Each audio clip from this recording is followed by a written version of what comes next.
You're back. Good. What can I help you with? Not an umbrella, I hope. I don't need one myself, you see.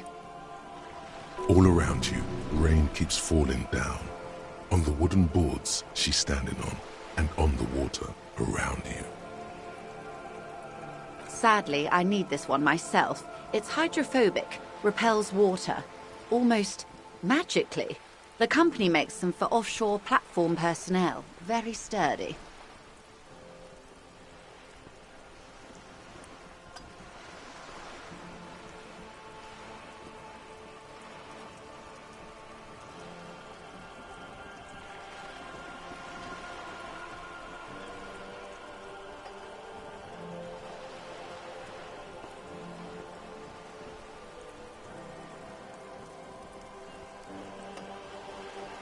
What I can do for you is answer some questions. Nothing like talking to pass a rainy day. By love, you did.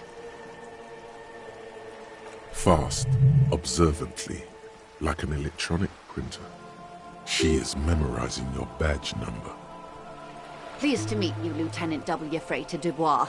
I am glad to see a man of high qualification. The situation is precarious.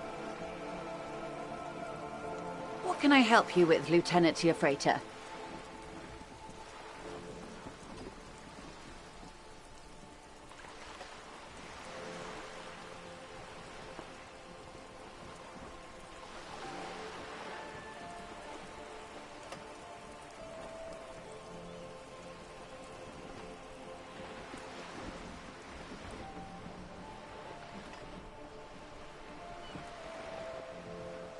You have? And how did you like Mr. Clare? Finally, time to choose sides.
Of course. He must have his practical uses. How else could he have kept his position all these years? Or wait, actually, he could have kept it with corruption. Fantastic, worm-like corruption that reaches into the bowels of the earth. The RCM does not pick sides in this, madame. I hope it doesn't come off any other way. Of course. And I don't expect you to share anything he told you with me. I'm not a corrupt worm myself. How could I stop you? Are we not human? Are we not curious to hear another person's take? It's only natural. We would only be gossiping. Intellectually speaking, it would be quite interesting to hear what she has to say about these things. Tell her she'll like you for it.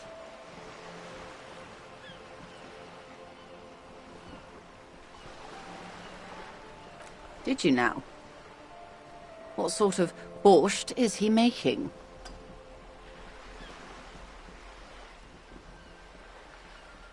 The strike brew.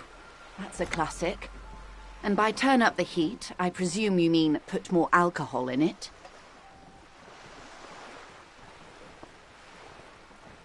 Beyond curious. I will choose to interpret that as you turning the alcohol in the strike brew down, for the sake of our professional relationship. And because I don't like the idea of them any more drunk than they already are. What else?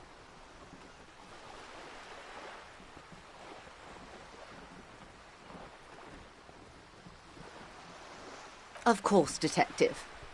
Should something come up later, down the road, don't be afraid to drop by for a chat. Until then, is there anything I can help?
The scruffy-haired little boy kicks a stone.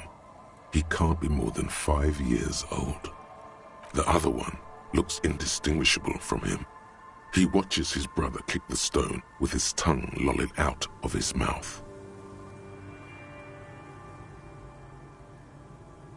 This one doesn't say anything, kicking the concrete with his worn-out sneaker.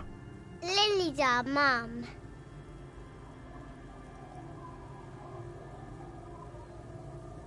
The stone kicker laughs suddenly. His head is too large for his shoulders. The other one laughs as well. Wow, so intellectually stimulating. The stone kicking isn't even of very high caliber. Anyone can do that. Yes.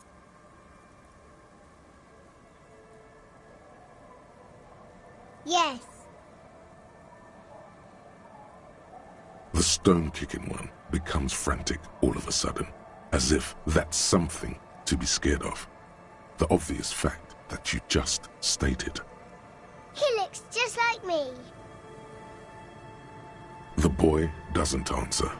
His brother throws another rock. Both of their hair is covered in some kind of dirt. The rock kicker was just being shy, but now he's enthusiastic again. You're bad with kids.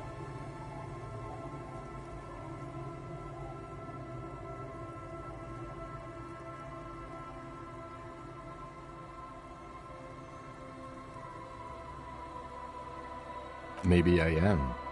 Now, how about some actual police work? We are not getting anything here.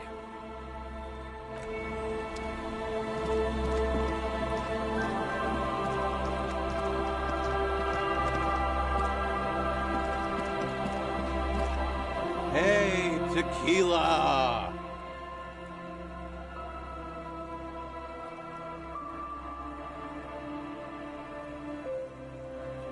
good to see you. How's business? How's the whole reality situation treating you? So what's happening? Yeah, Tequila Sunset. How are the, high-concept, reality-based adventures proceeding? He says it like it's obviously your name. Like you call someone Billy Brunel or leader of the 4th Street Gang.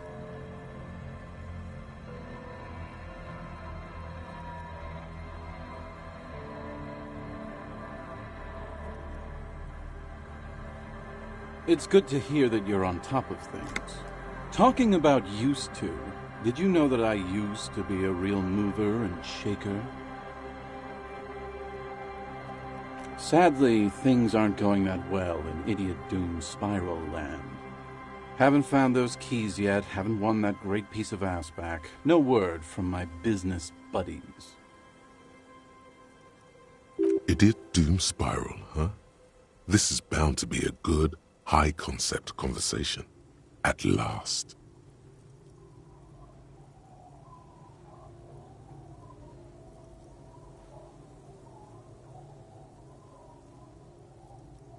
We are saving the world. Please! Please don't call! Don't call!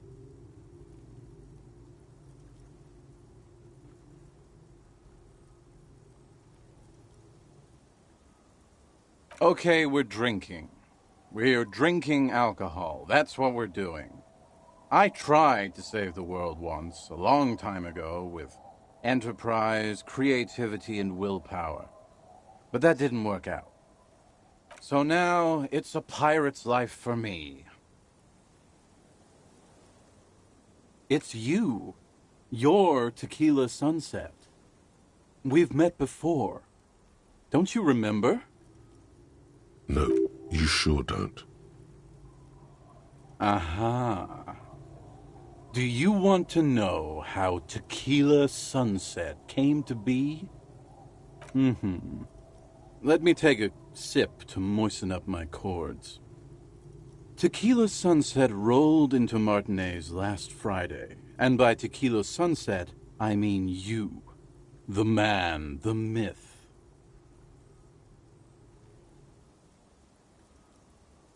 Hey, let's not jump ahead of ourselves.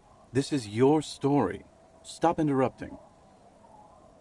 You got here on Friday to solve a case, hoping to be the early bird who gets the worm. And by the worm, I mean the buzz. Because as far as I know, all you did was get piss drunk. Word on the street is you went around the local hostel telling people that you're a police officer, and that it would be really fucked up if you shot yourself in the head right in front of them. That's pretty high concept, if you ask me. It is. Oh yeah, that's totally your style. The lieutenant's brow is furrowed. He's listening as casually as he can. Hey, man, I'm not judging. This life's a valley of woes. Some of the highest concept people in history have killed themselves. And been drunks. Either way, it was a late Saturday night when we, the Union of Moribund Alcoholics, got our drink on. Nothing remarkable about this. We get our drink on 24/7. Makes everything warm and glowy. I trust you know the feeling. One moment we hear the sound of a motor carriage revving up somewhere on the plaza, followed by a series of dings and bangs. Do you remember the sound of wood cracking? The billboard. Naturally, loud noises pique the interest of anybody owning a pair of ears. That's just the reality we're in. Anyway, there was a brief silence, a gasp of silence, if you will, followed by a real commotion. We heard the carriage careening towards the coast at top speed. Sounded like someone jumped the canal. We grabbed our brewskis and rushed to the jetty. Never underestimate the speed of an alcoholic. 3 men are standing on a wooden platform extending out from the shore of a dilapidated fishing village, their cheeks red, spirits high, bears in hand, eyes glazed over. What we saw was a sight to behold. A beat-up police carriage containing you. Right there on the beach, you revved the engine and screamed at the top of your lungs, "The time hath come!" So, naturally, being the curious cat I am, I asked what time hath come, to which you replied, "The time hath come for tequila sunset, the end of all things!"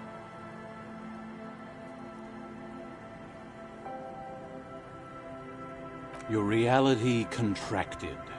You jammed the pedal, plowed right off the jetty, and through the ice. Your hands cramp on the steering levers. We ran towards the ice, whilst you crawled your way out, miraculously unhurt, covered in seaweed and shit, like some kind of sea monster.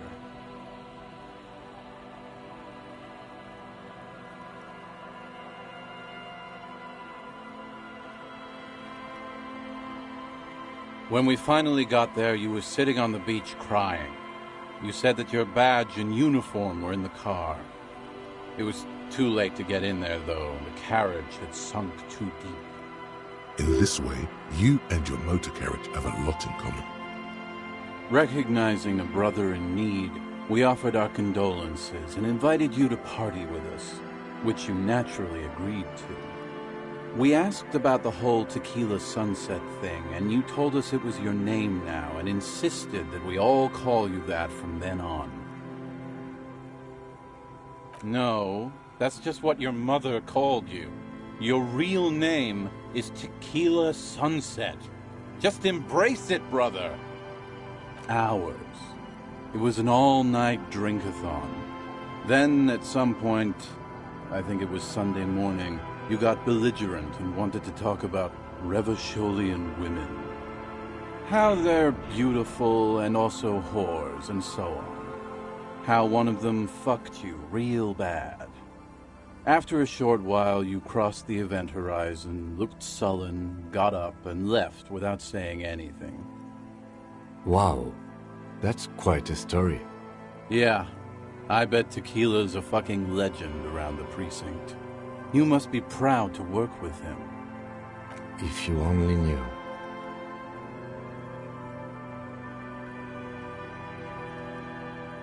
You were pretty vague about it, but you kept saying you got fucked real hard, and that we've all been fucked too. No one's fucked me. I do the fucking around here. Abigail! It seemed pretty painful, to be honest with you. If I had to guess, I'd say you're still working through some shit. Beside your gun and your badge, you said something about your hope or heart or something. To be honest, the details are a little hazy. In retrospect, I guess you lost your motor carriage too? That's a big one. You told us that they were a bunch of fucking losers whose main interest was cramping your style. No specifics, though. It was more about you that night. You were the star of the show.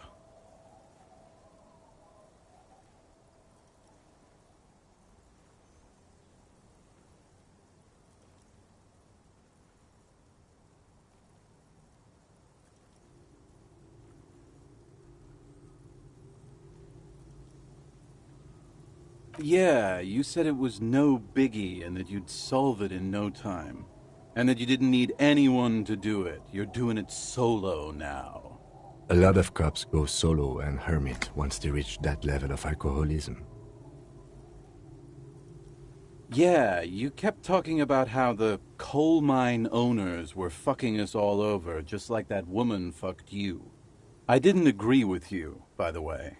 The spectral hand of the market makes sure everyone gets exactly what they deserve. You kept apologizing for being such a bad cop, and for the damage you've inflicted on everyone around you. You also kept pausing to knock the heel of your hand against your temples, saying, "Stupid, stupid, stupid." It's a hard thing for a man to confront his past, That's why I avoid mine at all costs. Whoop-de-doo. So now I'm a fucking storyteller. Right. Why not? Better than a beach bum. It depends, really. Are you willing to help me out? The gleam in his eyes and the slouch in his posture is so incredibly familiar. You might get scammed here.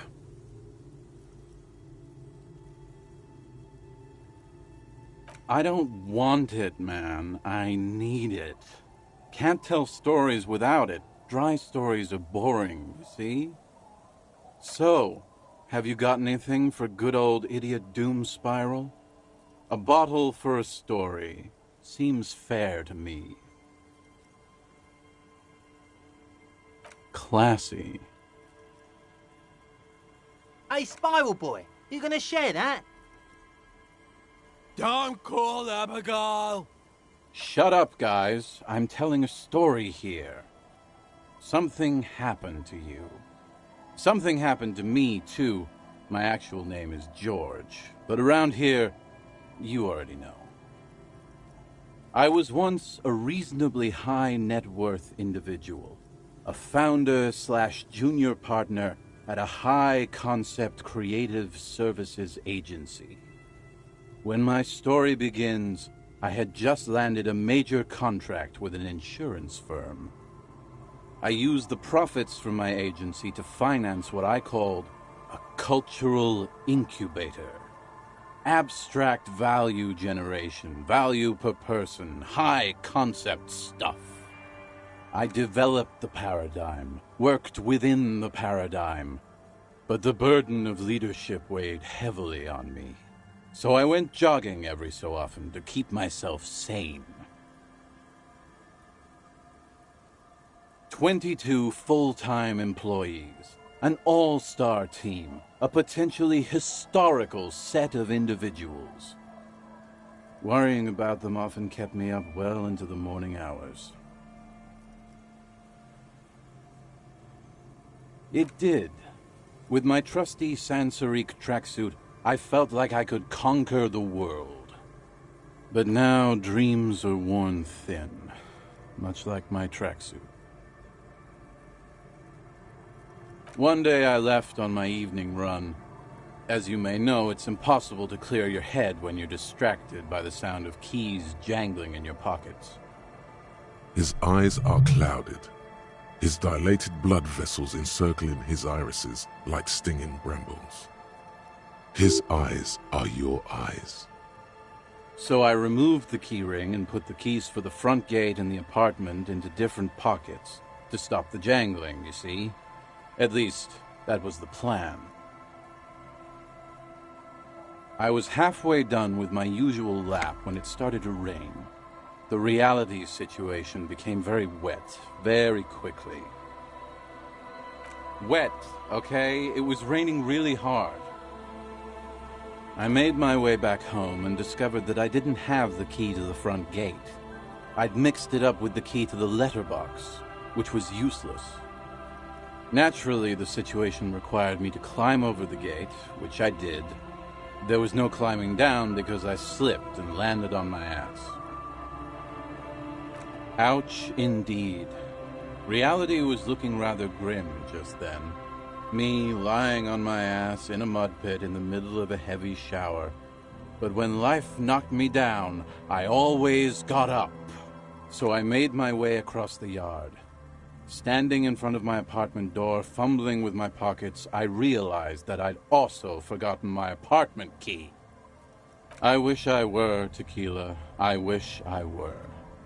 Instead of my apartment key, I'd taken the key to the office. I rang my neighbors' buzzers. It was late, and most of them didn't even answer. Those who did assumed I was trying to sell them something and hung up before I could even explain the situation. People are naturally wary of ad men, you see. One moment someone chats you up, 5 minutes later you've bought a box of edible lingerie and a strap-on. I don't begrudge them, especially since I was known to be one of the best.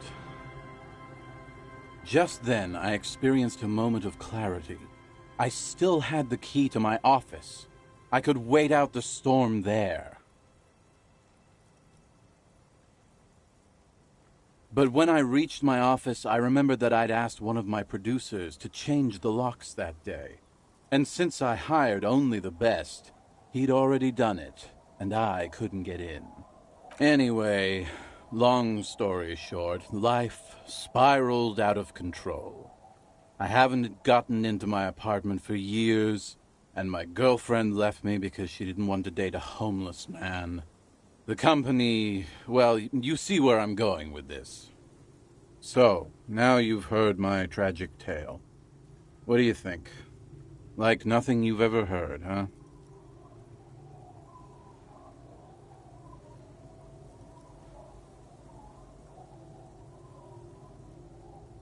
Tequila, I've thought about this series of events for a long time. If there was anything else to it, I would have thought of it by now. Why didn't you go to the authorities? Well, at one point they came to me, but, you know, I didn't have any ID on me, so they tossed me in jail for 2 days. I can't say it increased my faith in the RCM. No offense, gentlemen. Yeah, maybe I've exaggerated certain parts over the years. When you tell a story too often, it begins to take on a life of its own. But what matters is that it's true to my subjective experience. Anyway, that was all the story one bottle gets you. Almost empty, this one. Truly, he has the soul of an artist.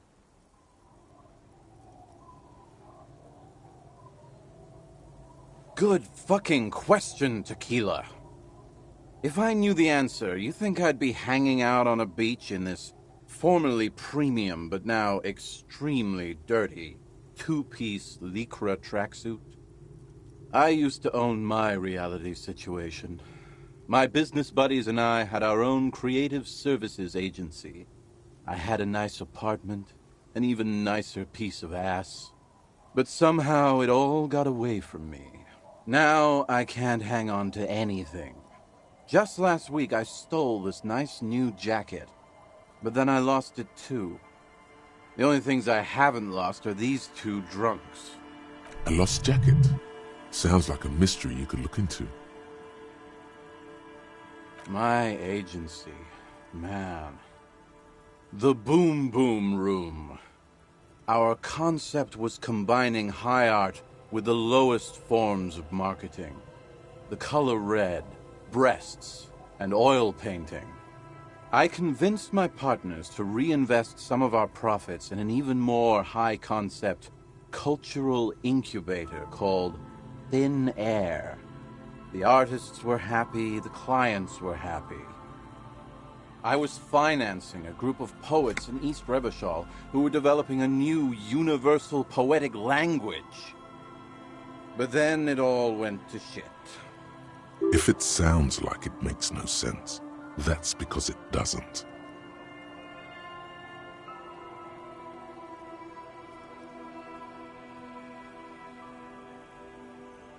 I know.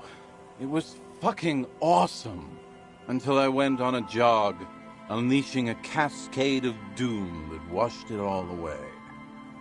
What? You've never seen 100% lycra before? Go on, feel that primo material.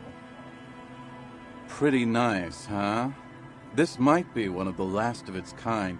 Should probably be in a museum, honestly.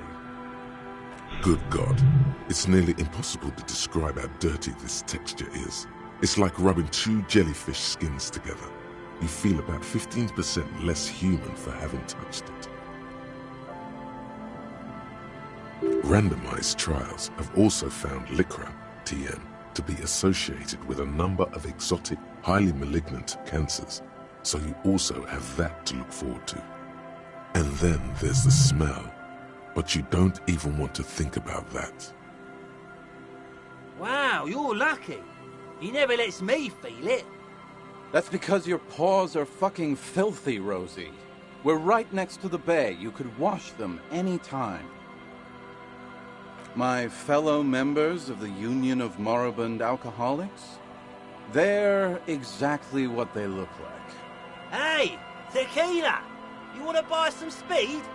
Shut the fuck up, Rosemary. He's a cop, remember? I thought he was a cool cop. Don't call Abigail. And this is Abs. So yeah, that's basically us. We drink together. Tequila, it's a verifiable tragedy. It was practically brand new. Sure, it didn't really go with my Lycra threads, but it did itch a lot less. Say, you're a detective, right? Maybe you can help old Doom Spiral out. Solve the case of the missing jacket. What do you say, Tequila? Yeah, exactly. You're here to serve, right? If I knew where I lost it, don't you think I'd have it? I mean, maybe I was up by the boardwalk, or walking along the beach, or checking out the abandoned fish market. Somewhere north of here, that's for sure. You could ask around, see if anyone's seen it. I'm all ears, Tequila. You too, Tequila Sunset.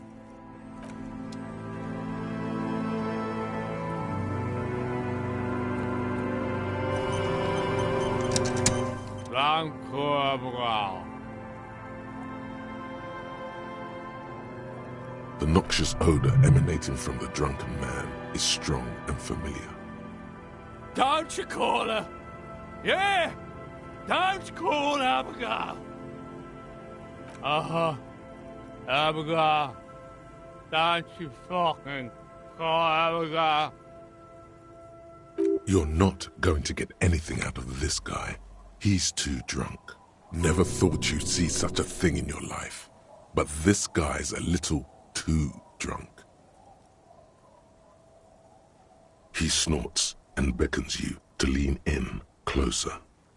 Don't call Abigail. Don't call Abigail. Don't call Abigail. The man hiccups, then mumbles something unintelligible. Don't you fucking call her. Hear me? Abigail?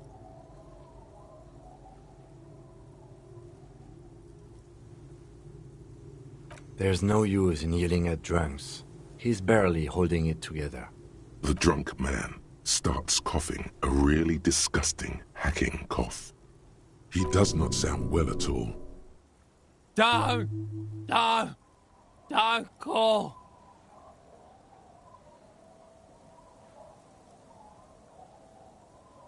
There was little chance he'd be a reliable witness anyway. Good to see you, friend. Do I have deals set up for you, buddy boy? So what do you want? I got smokes. They're cheap. Very cheap. I got Pilsner. Great deal. You won't get a better deal on that piss. Spirits I can let go for 300 real. I also have speed. And by speed, I mean amphetamine.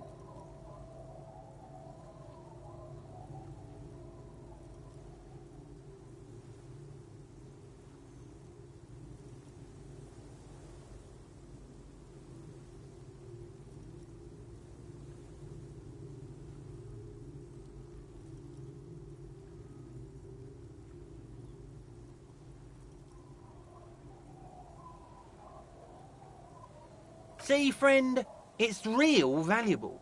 Worth every real, if you catch my drift. Got it from a bit of a business venture.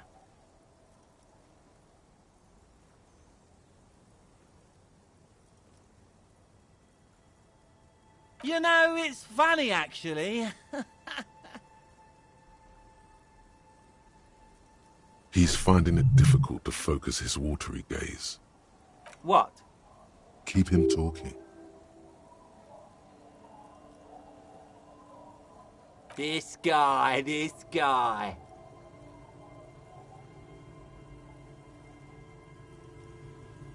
Oh, This is medicinal spirits, the good stuff. Got it from the doctor's office. I got one of those scientific ampoules a few months ago. Torpedo, they call it. It's supposed to keep a man from taking a drink. Didn't stop me for shit, that's for sure. 5 lemons with half a pack of butter and you're good to go.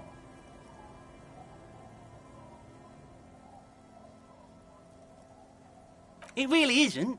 In a week, the goddamn kidneys started giving me all kinds of help.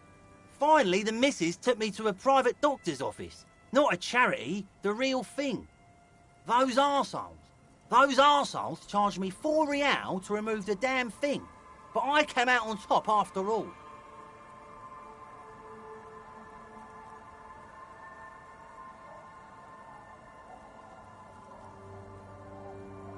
The idiots left me alone in there.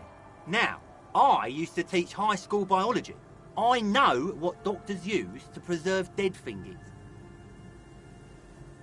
Like 3 cans of this blue medicinal stuff from the back room. Threw the snakes out and voila! What's left is this beautiful blue stuff.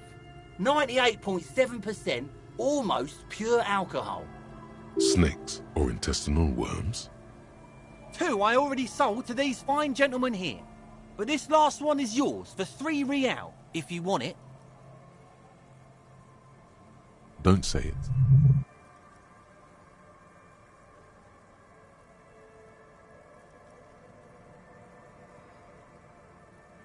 £3 and it's yours, friend.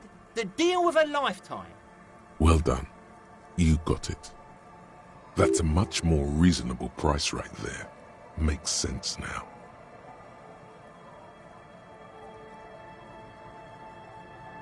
Just make sure to enjoy that one, friend. Son, you will not kill yourself with this. Not today. So we're going to store this as a sellable item. Go sell it at the pawn shop for a profit. Aye, by amphetamine I mean speed.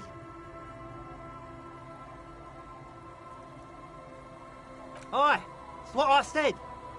Good, my man. Now what can I offer you?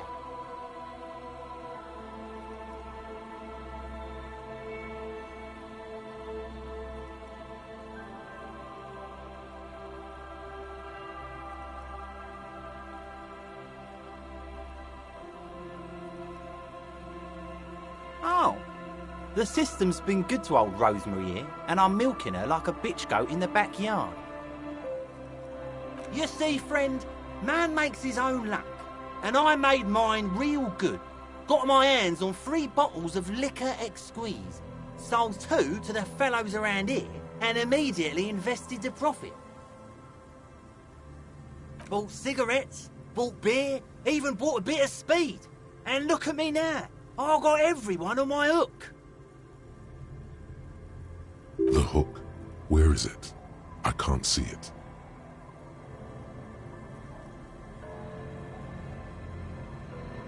Of course. It is what it is, you know. What it's always been. People, buddy boy. It's the people. He has long forgotten what you were talking about. In the civilized world, it's a custom to tip the shopkeep, friend. But come back anyway.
bullet is still safely sealed away in a plastic bag.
Someone has left an unidentifiable article of clothing on this railing.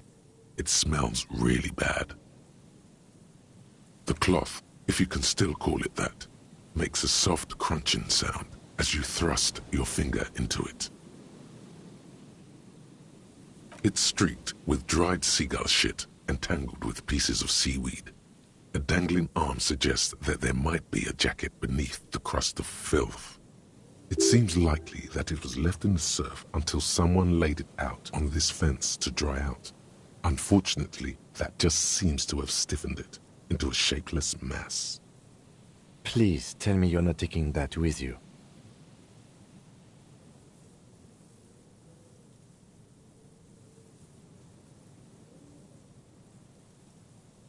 I'm sure he'll be thrilled to have it returned.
the smell. It's awful and familiar. Don't you recognize it? That hideous pungency, that faintly cloying sweetness. Only death smells like that. Something cold wakes in the pit of your stomach. Fear. It is death. It must be. The lieutenant has already brought a handkerchief to his...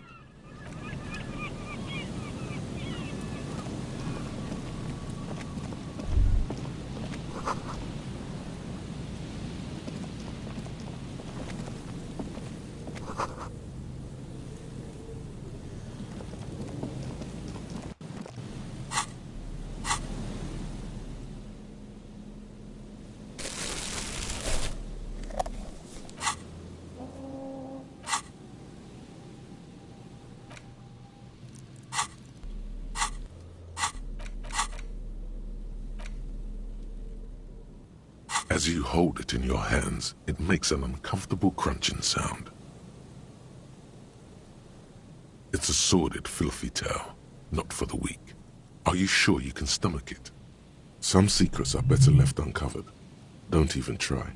Seriously. Good choice. The less you think about the jacket, the better.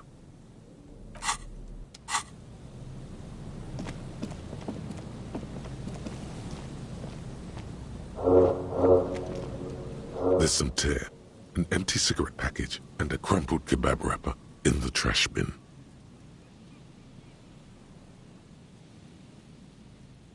Two empty bottles of Tallulah vodka and a can of black potent porter is all you find. No, there's more in there. Livis strawberry liquor, plus some Pilsner bottles too. Better not pick them up. They seem unhygienic.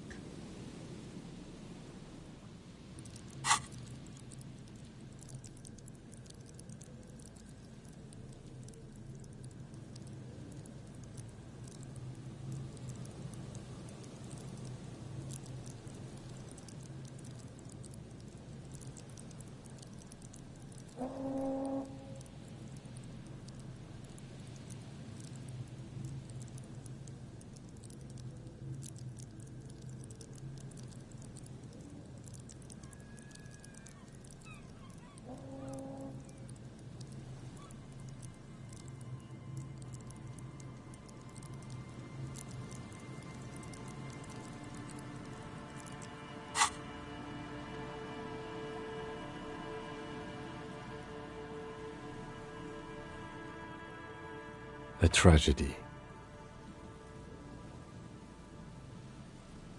Whoever tossed it here was a heavy smoker. The brand name reads Red Astra. Red Astra is the black market version of Astra cigarettes, known for their high tar content. You see traces of mayonnaise and ketchup on it, as well as a tomato wedge. The wrapper reads Shish Kebab Revachol. It's no older than a day or two.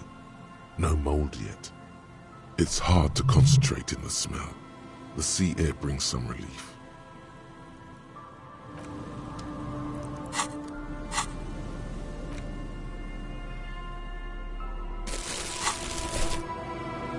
There's some tear, an empty cigarette packet. A man lies on the boardwalk, his limbs bent and neck turned at an unnatural angle. Right next to him is an empty bottle of spirits. In his cramped hand, a chewing gum wrapper.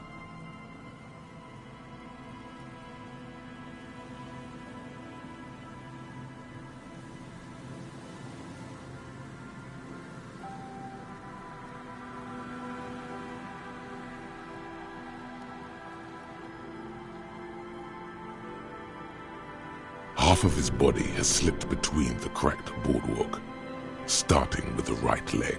The fall has left him broken, contorted like a sad puppet. The smell is not as bad as a 2-week-old corpse, but it's definitely heading there. Hold on. Lividity is faintly pronounced. Whoever this is, he's been dead for 2 days. No longer.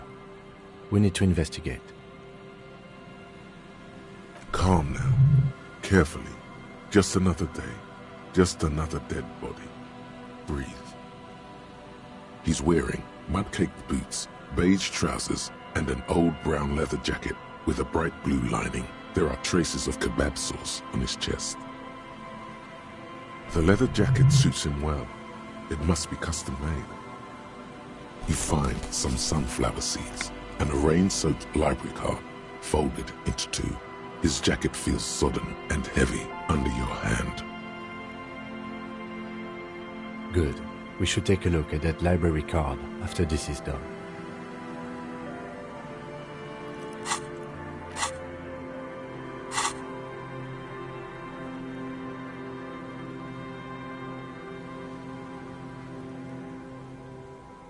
The man has fallen through a crack in the boardwalk and hit his head against the metal bench.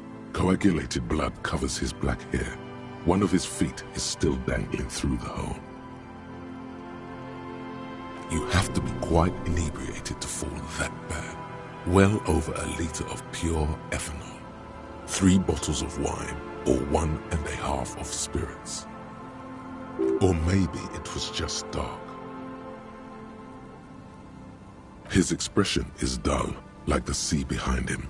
Drops of water shining on his moustache. His eyes, empty and wide, look frightening in their frozen gaze. Height, 170 to 175 centimeters. Curly hair, stout build. Age, approximately 50 to 60 years.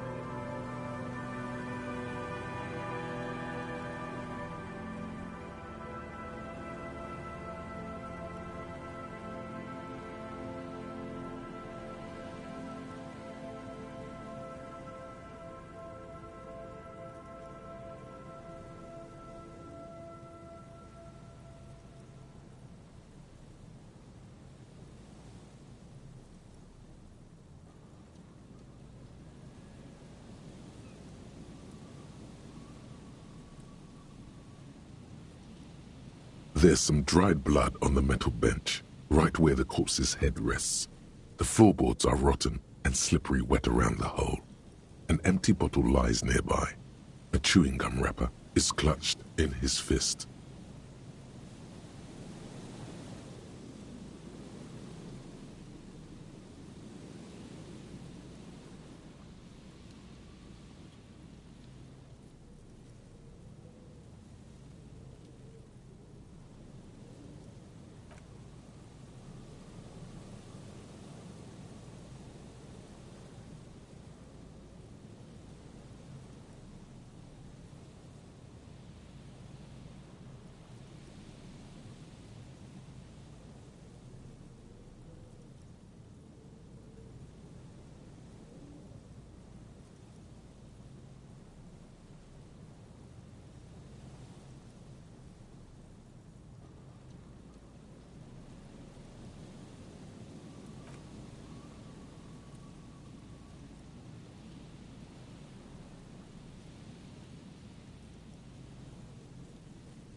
A dried chunk of blood covers the hair at the back of his head. An open wound. It's sticky and cold to your touch. This is what killed him. I don't see any other major wounds, do you? Seems like the head wound was fatal. It's exactly the shape of the bench. They screech under your feet ominously. It's hard to say whether the dead man's weight was the cause of the boardwalk to break. It definitely looks fragile. You see waves churning below. Something cracks beneath your feet. He could have easily disappeared into the sea through that hole, and you would have never found him. A .75-liter Tallulah vodka with its cap missing. There's hardly anything left inside. It's mid-market spirits, with a slight touch of menthol. The man meant to enjoy himself, have a good time.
tear all around us.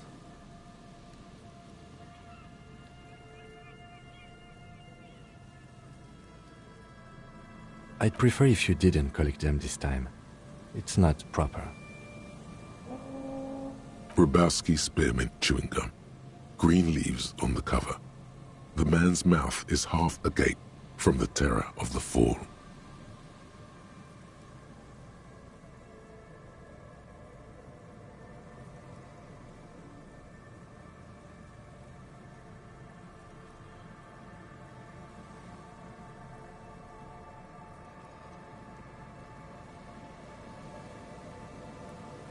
The blackness of death. Stench. You think you see white chewing gum too. Confirmed. Nearly the whole pack is there. Solidified on his lower rear teeth. He ate the whole pack, right? It's to cover the smell of alcohol before going home. The worst thing is, I've seen it before. Almost the same scenario. Even the chewing gum. It's always the same. The entire boardwalk creaks in the wind as you take a step back. Looks like one of the locals. He'd have to know this spot to come here. You don't just walk over here.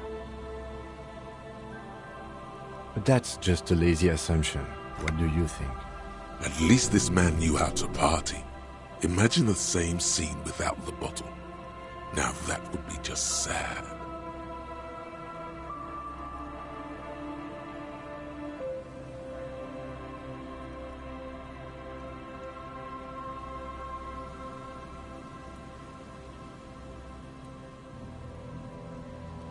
And he was married. But let's try to not run ahead. For now, all we know is that he's an unidentified middle-aged man found dead on the Martinez boardwalk. Death by misadventure. He slipped and fell through the boardwalk. A truly unfortunate accident. If it wouldn't have been for that bench, he'd be alive. No, I don't see anything that points in that direction. For now, let's treat this case as a simple, albeit sad, accident, unrelated to the murder case. Agreed. If this somehow converges later, why not? But keep it simple for now. Oh yes. Some symptoms of acute alcohol poisoning could have definitely played a role here. Severe confusion, respiratory depression, unpredictable behavior. But I think that death arrived through head trauma, not liver failure. What about it? The deceased ate some kebab. It's probably from a nearby place, maybe in the Pox. Sometimes a kebab is just a kebab. They'll seal this place off after the news reaches the coalition officials. I doubt that they have enough resources to actually repair the boardwalk.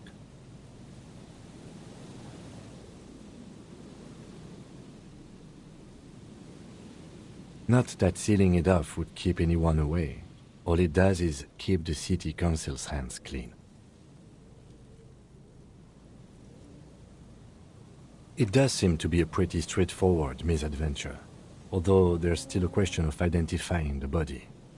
From where I stand, I can see two options. We either take the case and follow the leads to identify the body on our own, or we report back to the station and leave this for our colleagues to handle. A field autopsy isn't necessary if the cause of death doesn't appear to be criminal, and this looks like a simple accident to me. I'd say we should just write down head trauma in the autopsy report and leave it at that. It would save us at least 2 hours of unnecessary work. Good call. The guys at processing can take care of the rest.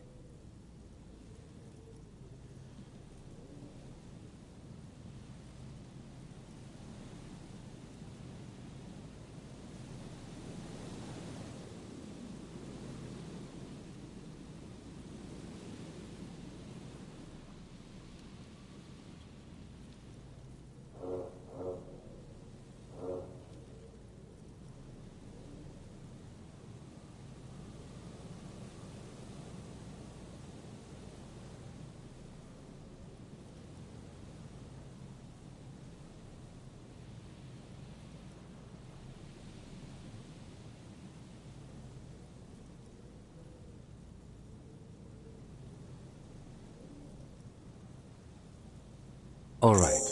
We should first examine the library card you found. Then we can call the station from my kinema. Let them know we are taking the case.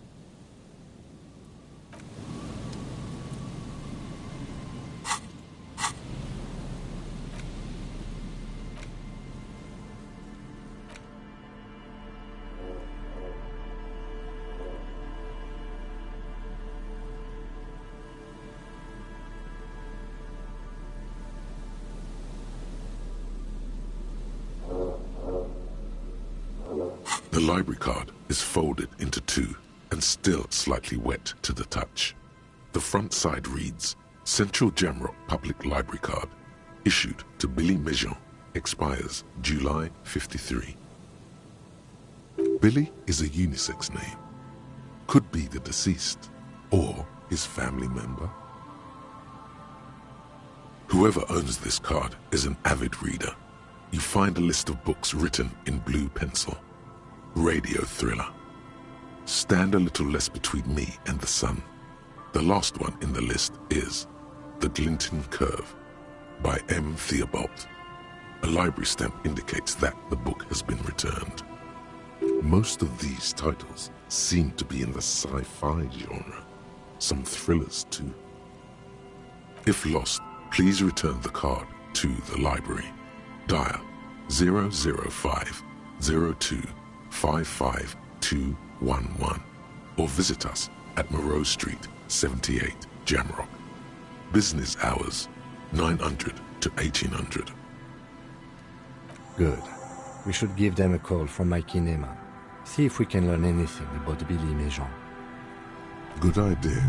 There was plenty of information here to go by.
You see a once bright mural towering above you. The signage has peeled off over the years, but you can still make out Feld Electrical R&D. A slogan used to intertwine with the loops a long time ago. Now only a shadow of peeled letters remains. It says, tomorrow is just a whisper away. Looks like tomorrow never came.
Here we go.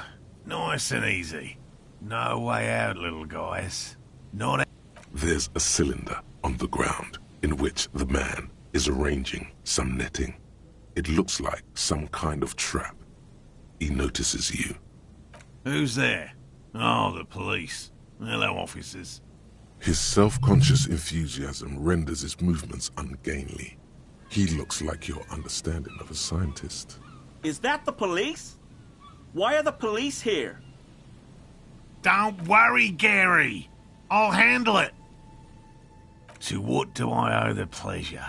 That's sarcasm. He takes no pleasure from your appearance. Oh no, it's all right. I'm just busy. What's this about? Of course. Thank you for passing along the message. That damn water lock is broken, and we can't go all the way around the 881.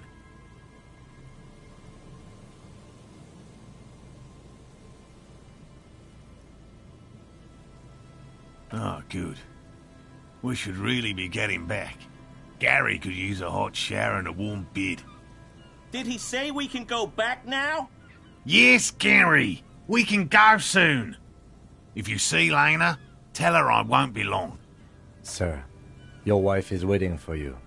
I just have to do one more round. See if the phasmid has taken the bait. Then we go in. I've just always liked animals and puzzles. Searching for cryptids is a bit of both. No, very few cryptids are ever discovered, and not for a lack of trying. To stay hidden is a cryptid's primary quality. It's even in the name, cryptid. Of the list of cryptids kept by the Cryptozoological Society of Chemnee, which is 4,082 items long, about 2,000 have been confirmed as hoaxes. 2 are categorized as confirmed discoveries. The rest are in differing stages of discovery, refutation, and data collection.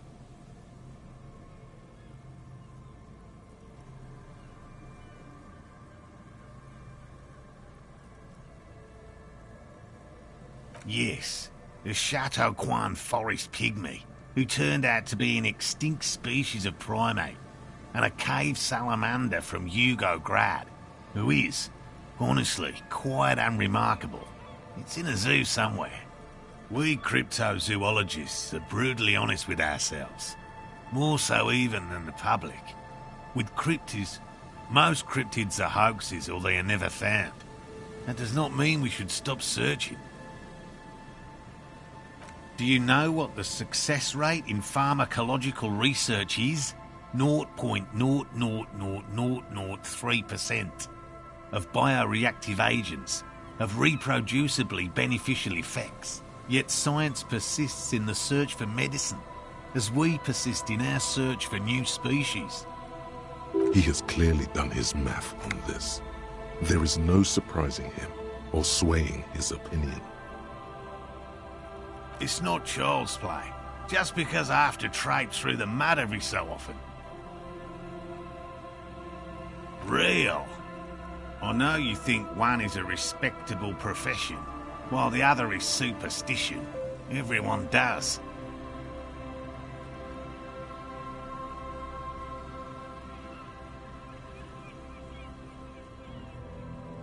Indeed. My methods do not differ from other scientists. I simply draw upon a wider variety of evidence. And I have more hope that something truly surprising might happen. Your nerve endings tell you there is no such thing as a positive surprise. No, as I said, I have yet to catch a cryptid, although I have come close. Close enough to keep trying.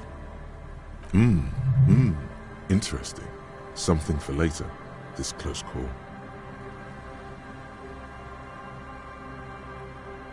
Everything from forgotten regional lore to newspaper accounts, like the one that brought us here, to look for the Phasmid. I keep a very open mind. He's interested in things that people believe that scientists don't.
Most establishment scientists only care about reputation and remuneration, not real research, and certainly not the truth. They're a cowardly lot, and both the field and basement archives can be dangerous places.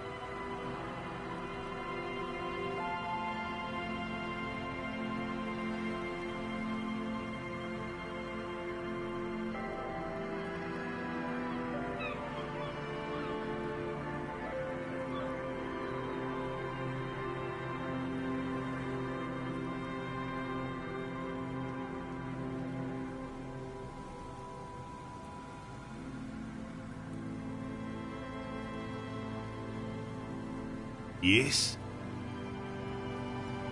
Well, they may not look impressive, but Lena designed them quite cleverly, so I'm sure they'll do the trick. Yes.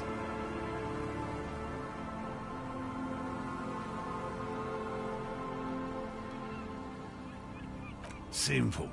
Attracted by the locusts, the phasmid crawls down the funnel and, having eaten its fill, can get back out.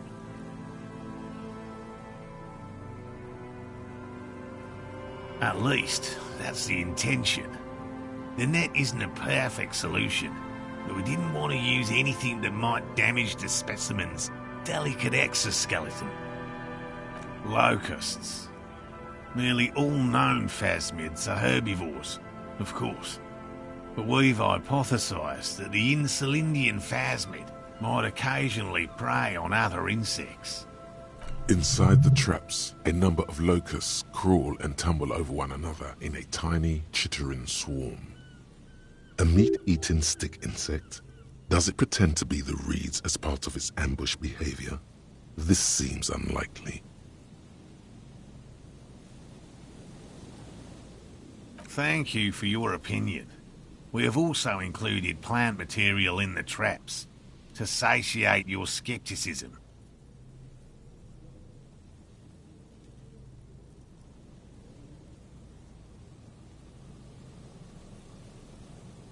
They'll work, I assure you.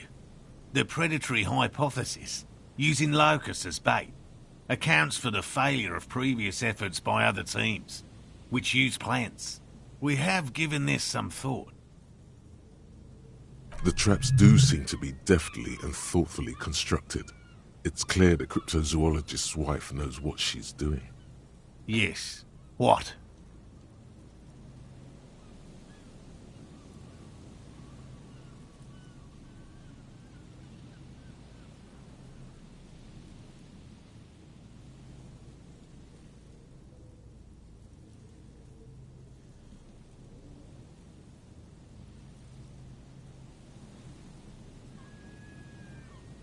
And I'm eager to return to her, I assure you.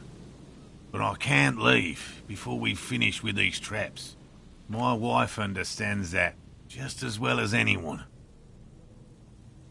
Come on, Morale. We've been soaking out here for days. It's time to go back. And leave the traps? Absolutely not. I won't let Lena down.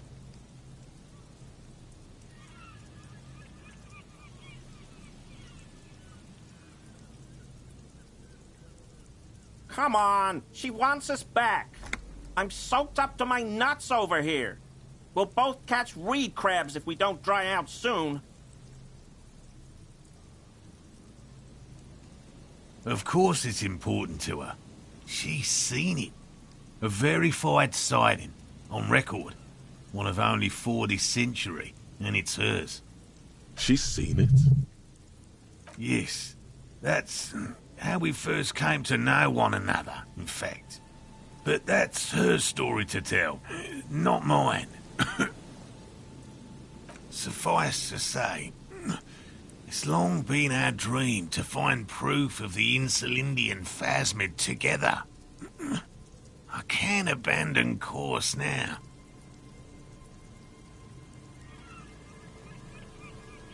Good.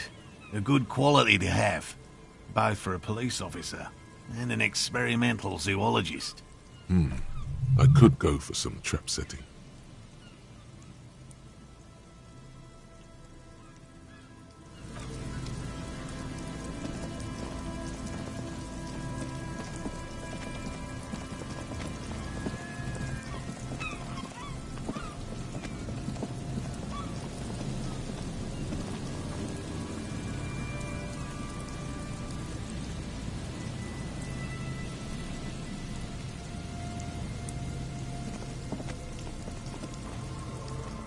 Hello, I'm Gary.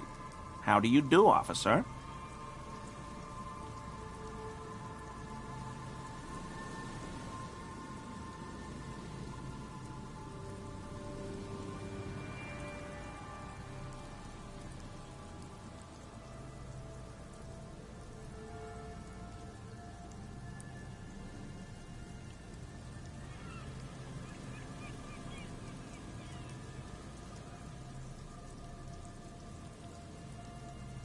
Yellow man. I mean, officer. The lieutenant raises his eyebrows slightly and takes out his notebook. Yellow man. Interesting. This is something to ask him about, after a little probing first. I'm just waiting for my friend Morel to finish up with his insect traps so we can return to civilization. I like nature, just not this bloody coast. It's mostly drunks and degenerates that come here. Degenerates? This man respects authority too much. To see the truth inscribed upon thine own visage. Pretend thou art a paragon of virtue.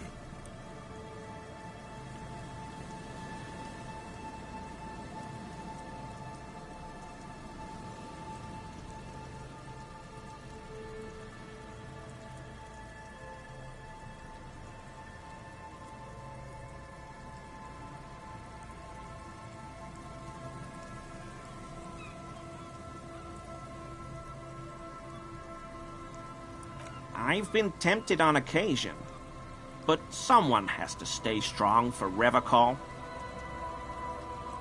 He pronounces Revacol with a hard K, unlike other people.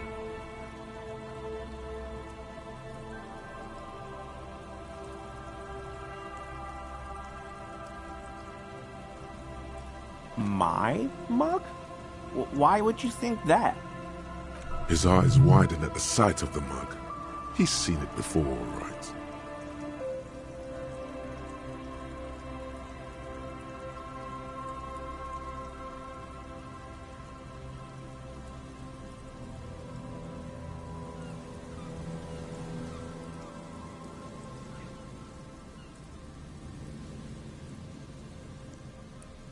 Really?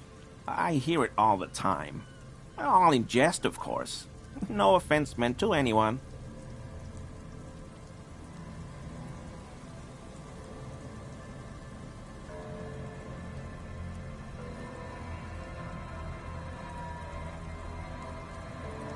Okay, I admit it. I threw the mug away in the trash container behind the hostel. I know I shouldn't have, and I am very sorry, officer.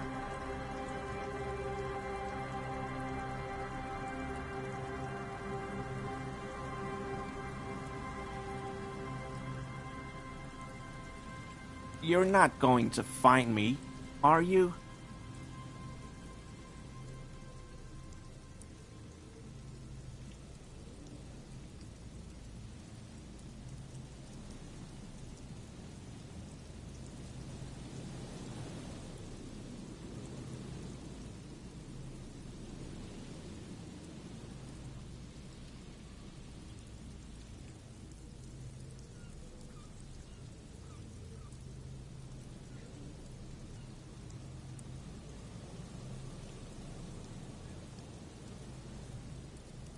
Whew. Thank you. You won't regret this. I won't use another man's property to dump my garbage ever again.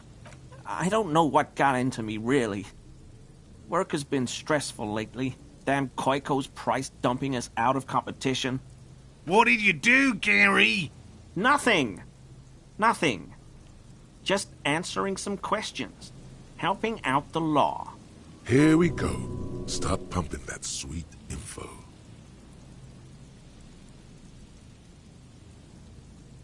I know a guy who works with the trash collection services, CS Municipal. He gave me a master key for the trash containers of Martinez, so I can use the Whirling's trash compactor to store my own stuff. Garbage disposal is expensive as hell. The damn Bohemians run it like a mob. I'm sorry, okay? I thought I could cut costs. I shouldn't have. I shouldn't have disgraced myself. Disgraced? No need for the histrionic, sir. It was, after all, just a trash container. He studies his reaction. Gary doesn't answer. Officer, please. Let me explain. It's not like that. I was only cleaning up. I live right across the yard from where he was hanged, and I saw him stripped naked. All the clothes lying around in the yard, smelling. People are animals, you know? Then I came out to clean up the rags because no one else would. I put them into the Whirling's trash, along with a broken mug, admittedly. Okay, I was coming to throw the mug away, and, well, I threw the mug there and the clothes too. Right. It was just civic duty. Exactly. That's exactly what it was. Civic duty. As he shifts uncomfortably, a series of clicks, like the clinking of glass beads against one another as they roll across a hardwood floor. You've heard this sound before, but where? What sound? Really? There's lots of weird stuff out here in the reeds, though. Insects, trash. Could be the wind shifting some garbage nearby. Every day, the wind shifts the reeds and whatever was left in them. Tambourines and condom wrappers, plastic and glass bottles. The smell of decay. Armor? No. I mean, yes. Of course. I know he was wearing armor, but I don't know anything about it. An infant could see he's not telling the truth, but he's too scared to admit more wrongdoing. There's something going on here. You should observe him more closely after this topic is concluded. I hope I could help your investigation, in my small way.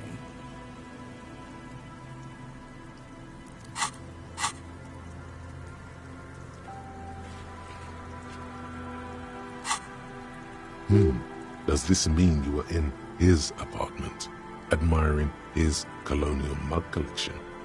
Perhaps it would be interesting to tell him.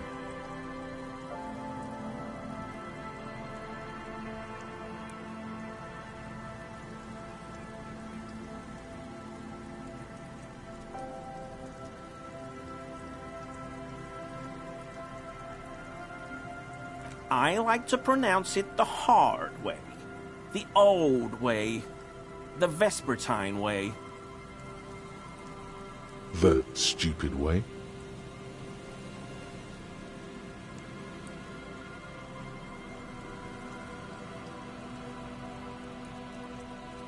It's a secret rite, a very fringe nationalist handshake, probably.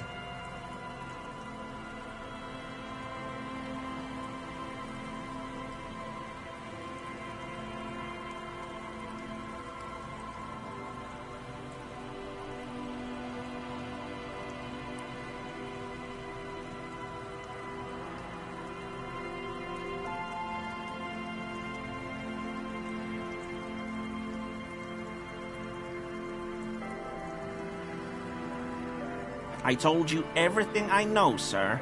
I'm truly sorry for the mug, but I have nothing to do with that. He's not feeling too comfortable in his own skin. Odd, I'd say. Uncomfortable shifting around doesn't make him the killer, though. It's something else. No. I help Morel with research sometimes, and I've learned some things along the way. But I don't usually go in for picnics like this on my own. After all this time with Morel, he must have an opinion on cryptids. This could lead to a good one. Oh, yes, the burning rhino. Morel doubts he's real, but I don't much care, because I won't be the one looking for him out in Safra Serai. A rhinoceros that looks ordinary during the day, but burns brightly by night. Well, at least the males do. They have special ducts just above their shoulder blades that secrete a combustible fluid. When the rhino is just beginning to light itself, it looks as though it has wings of fire.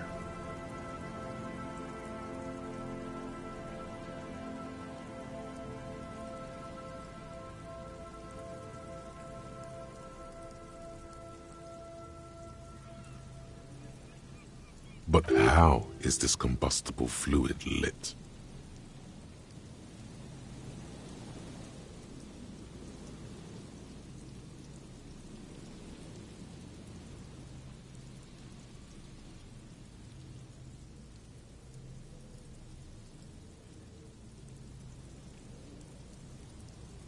The rhino starts running very fast to build heat, then stops, raises its head, and sparks fly from its neck, setting its back ablaze.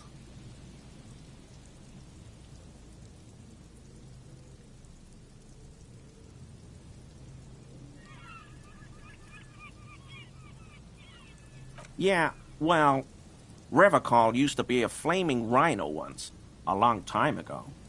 That seems unlikely too, doesn't it? Super solid argument, Gary.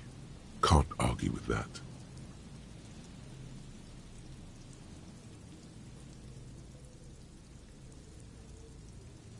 The flames are not just for decoration. They are an integral part of the beast's mating behavior. During the burning rhino's mating season, herds of male rhinos, all aflame, encircle herds of female rhinos, forming a fiery ring as they begin to copulate loudly. Local peasants call it the passion ring. They fear the rhinos, as perhaps they should. Anyway. The lieutenant sighs without looking up from his notes.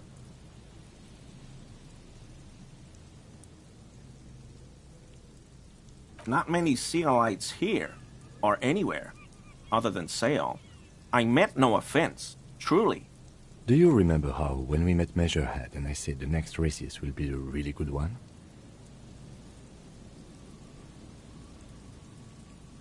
Well, this is that racist.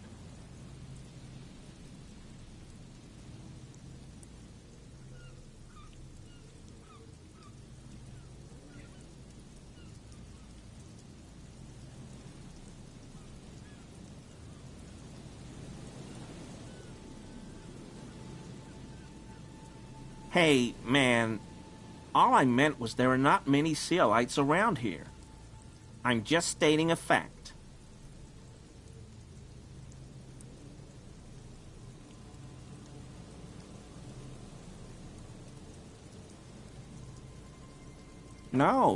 No problem at all. Sounds like some conspiracy topic. You might be able to discuss it with him when the lieutenant isn't here, if you can remember it. Your gut feeling tells you it'd be interesting.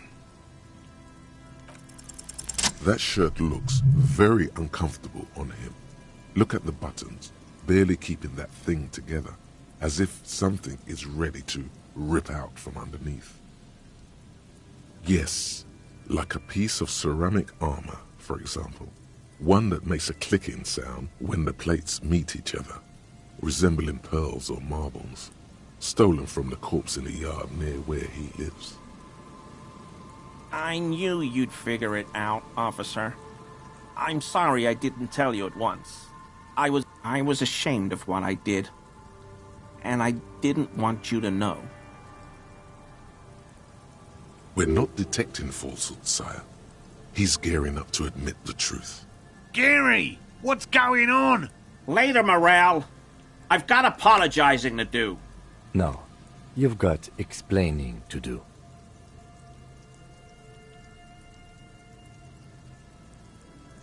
He sighs again, hangs his head, and unbuttons his shirt fully. A cuirass that matches the dead man's boots comes into view. Soon it is in your hands, smelling of his sweat. But so light to hold, like a bag of cotton. Everyone was picking those pieces off him, and I was watching them do it. And they'd scattered his clothes all over the yard. Everything was smelling. So I went there to take out the trash and started cleaning up.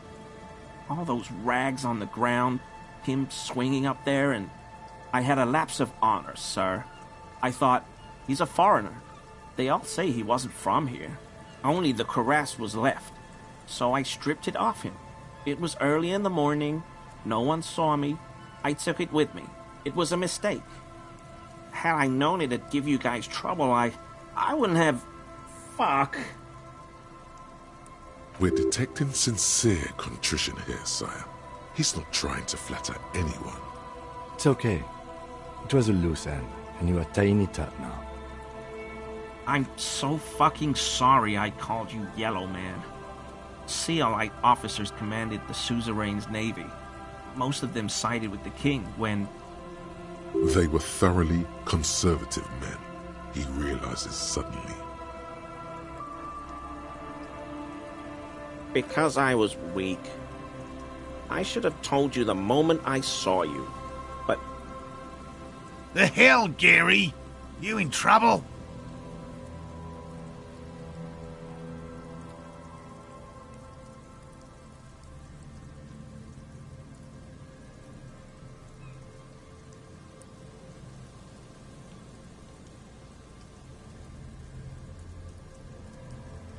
I'll explain later. I always thought it was the Union. Some Union hardasses lynched him because of the strike. But almost everyone in town knows that. I wish I could tell you more. This is all he knows. Yes, absolutely. I will never do anything like this again.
Droplets of rain fall on the white on blue police livery of the motor carriage. Do something important? Something murder-related? There's always something important. Doesn't mean you can't take a moment to admire this piece of machinery. This is a Caprice Canema, the Caprice Motor Corps follow-up to their highly successful workhorse, Caprice 40, and the answer to the Lum's racing breed, Ferv series. With its air-cooled, rear-mounted 12-cylinder compression ignition engine, driving the rear wheels through a 4-speed manual gearbox, the Canema is able to reach 100 kilometers per hour in 13.5 seconds and go on to a top speed of 180 kilometers an hour.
The bear's eyes are still glowing red. It's guarding over the freezing corpse hidden inside its belly.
Gendarmerie. You found me. His slender figure is backlit by city lights, its distant streets and motorways flashing like diamonds.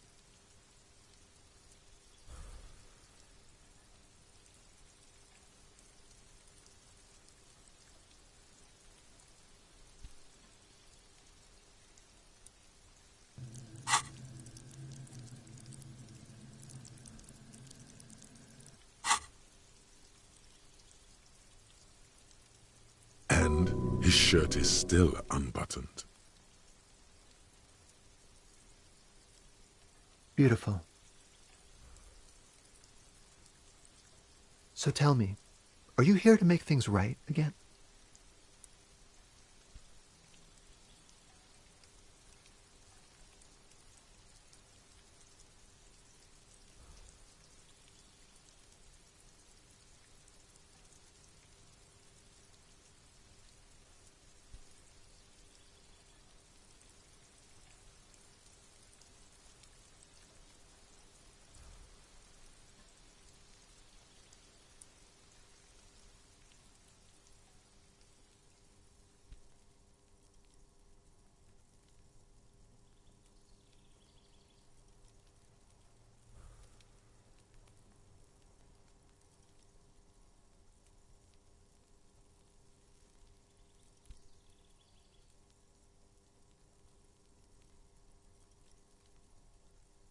Then I have some good news for you. My Sunday friend is visiting me tonight. I told him about you and he'd like to say hello. Step in. He's already waiting.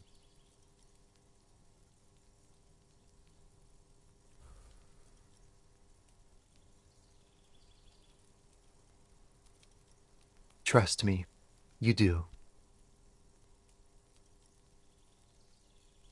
Mm-hmm. That's why I chose this place. Martinez is special, isn't it? Wait. Suddenly you are digging things?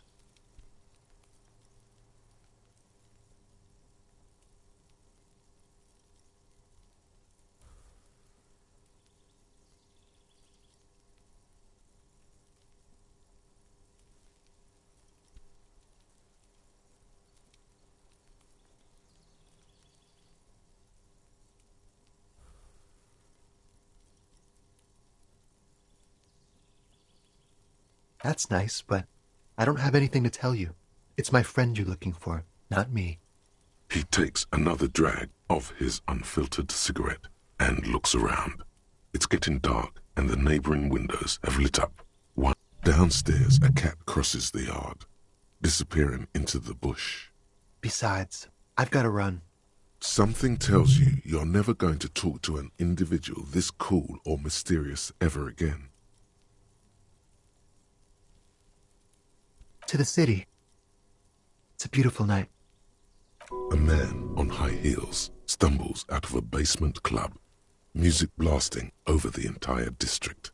It's chilly, and as the chemicals hit his nervous system, 1,000 shivers ripple through his body. Something flutters in the corner of the lieutenant's mouth as you're saying those words. We'll talk. Just not tonight. Take care, all right?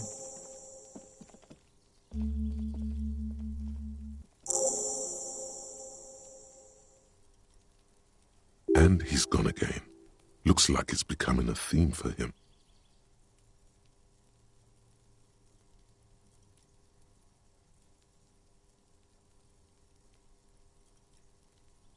Who knows, detective? It's a mystery.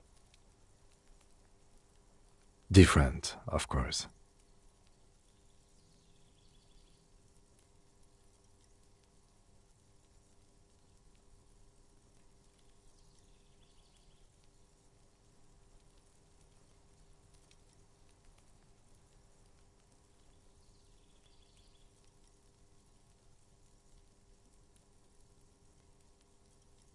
His shirt.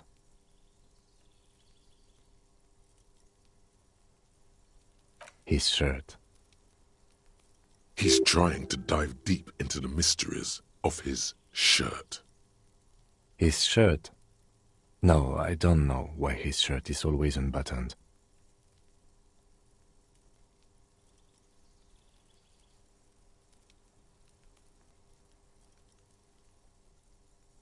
He's barely holding it together. It's all he can do to keep from bursting out in laughter. Come on, detective, let's go. We've got a potential witness to interview. His Sunday friend, remember?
You have acquired the hat. Keep it, officer. It looks good on you. His hands are clean and well manicured. This is a man who knows the importance of appearances. My name is Charles Vildrouin, and I am an official with the coalition government. I work for the Institute of Price Stabilité on assignment from Sur la Clé. I heard you talking to my friend outside. Very good. Super. I am here to assist you in any way possible. Ask me about the hanging. Hanging? What a drag. He seems like a cultured gentleman. You should ask him about the finer things.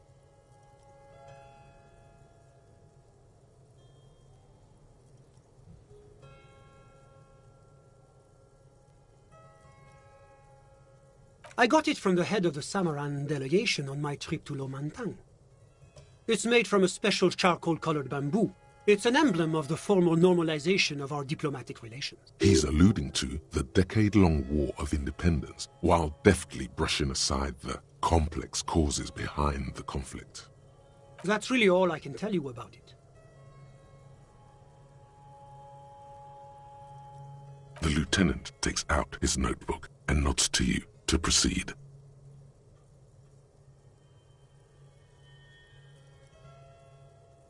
I'm sorry to say I did, officer.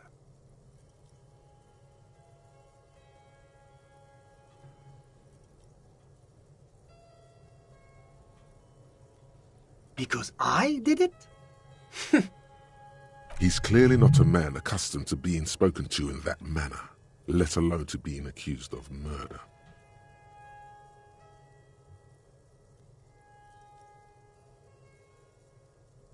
Officer, it's very difficult to describe what I saw that night.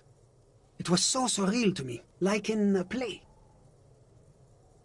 He holds out his hands and blossoms his fingers, like a drama teacher setting the scene. What do you mean, like in a play? It was just so strange. I could barely comprehend what was happening. I was on the balcony when it happened, getting some fresh air. I remember that first they came in, carrying what looked like a body. And then I saw all the surrounding windows go dead, one by one. That's when I understood I should not be seeing this. Sounds like the victim was unconscious, or at least incapacitated. Well done, detective. I couldn't see their faces well, and there were quite a few of them. But they were very loud and very Martinez. Let's just say that the laboring classes can get rather expressive with their profanities. I couldn't tell you exactly. Less than 10. Maybe 8? The lieutenant sends you a sharp look at the mention of that number. That's a giant you're describing. No, they were all quite human, as far as I could tell. I went back inside. Were you able to see anything from inside? Officer, the yard was pitch black. There was nothing to see, but I could still hear their voices. They were threatening to kill that poor man. All men, I presume. But again, I couldn't see very clearly.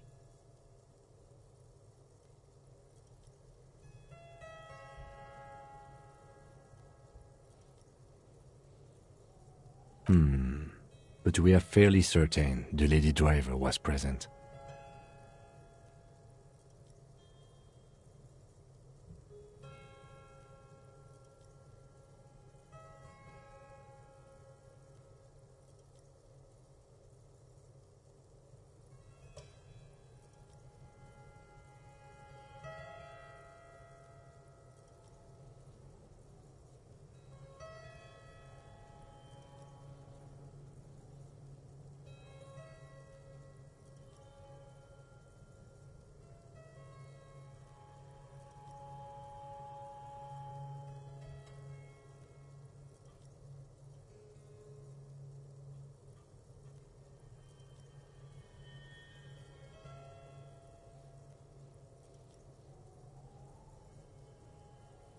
It's possible, officer, but I cannot say with certainty. It was very dark, you must remember. I believe they were mostly white, though I believe I saw 2 Areopagites among them, and I am quite certain that one spoke with a Mesk accent. Well, that's the strangest part, officer. Nothing happened. It was oddly quiet for a public lynching. Eventually, their shouts died down, and that was all. There were no gunshots, no celebratory shouts, no anything. You're right, of course. That is what one is supposed to do in such circumstances. I was simply in shock. I'm afraid I don't have anything else to add. About what time was all this happening, approximately? All I can say is that it was late. No, I didn't see the corpse until the following day.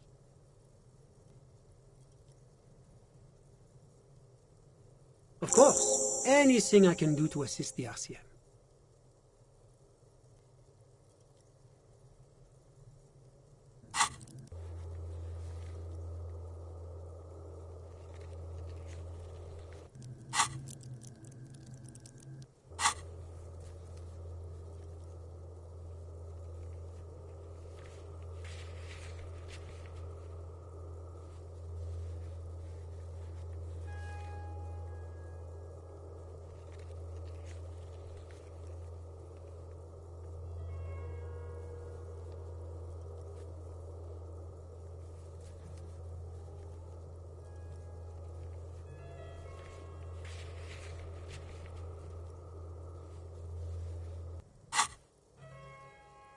The coalition is only looking out for the price stability.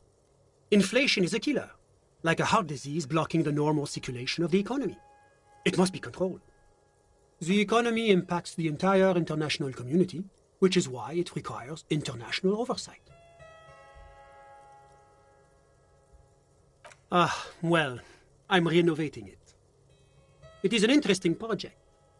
The building used to be a 12-story skyscraper before the cannons took the top 4 stories off. This, of course, happened when the coalition forces landed here. You could say I'm undoing some of the material damage the international community caused when we arrived here. Yes, as I said before, I am a commissioner from Sur-la-Clé working for the Institute of Price Stability. This is one of the main projects of the Moral Intern. Wait, there isn't actually an Institute of Price Stability, is there? Or maybe there is. God, it's impossible to understand whether someone from the Moral Intern is joking or not. La communauté internationale is what Revacholians colloquially call the coalition. In other words, the nations that stopped the disaster of the revolution.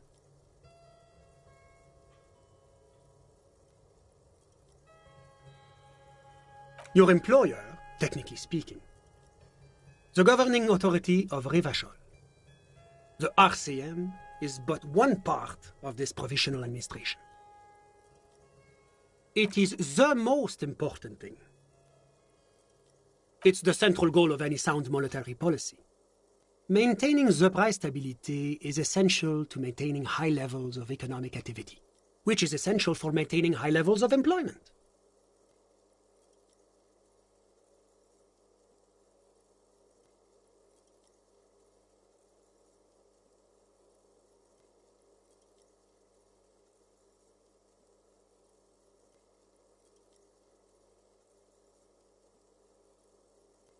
Which is essential for maintaining the social stability.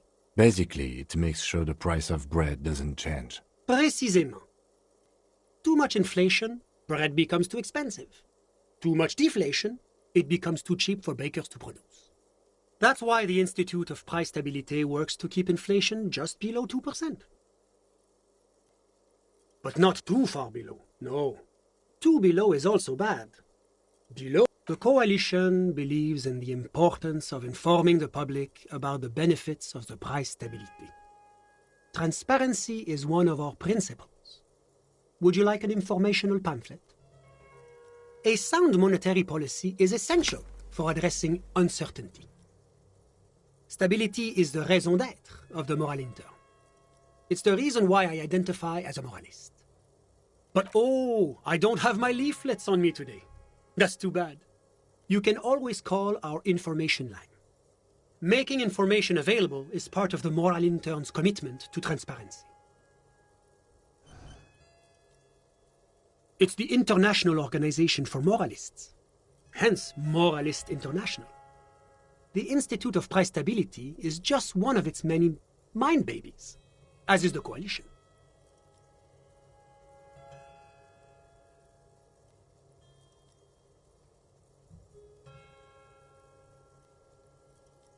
Doing one's job doesn't automatically make one anyone's bitch. Besides, there are more nefarious powers to work for than the moral intern. But of course. Because moralists believe in a normal, stable world governed by democratic values.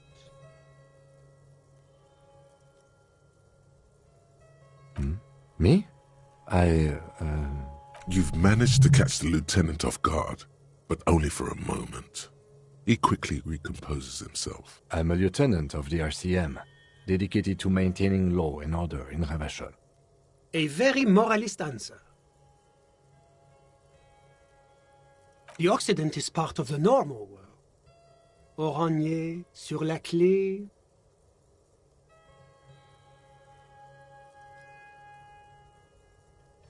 Martinez? No. Martinez is something else. Rivachol is generally difficult. It's led by an interim government, which means it hasn't yet achieved full democracy. But they are working towards it. You're all doing very well here, relatively speaking.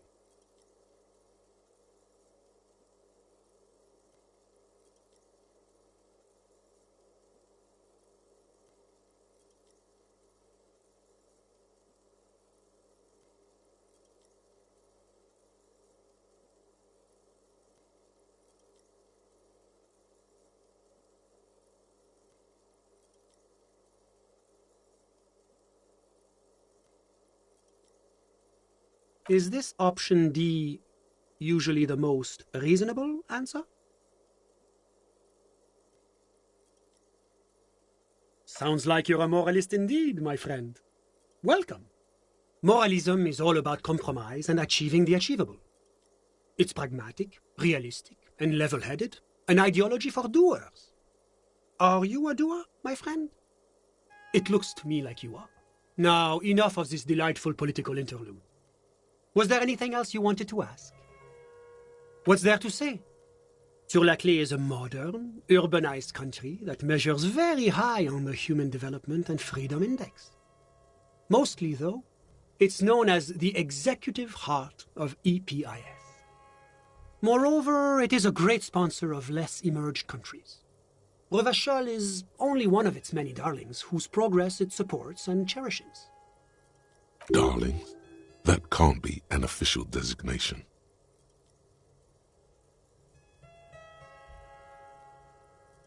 Because a great percentage of Rivachol's culture hails from Sur-la-Clé. Its language, its people, its cuisine even. Or at least in the downtown La Delta area.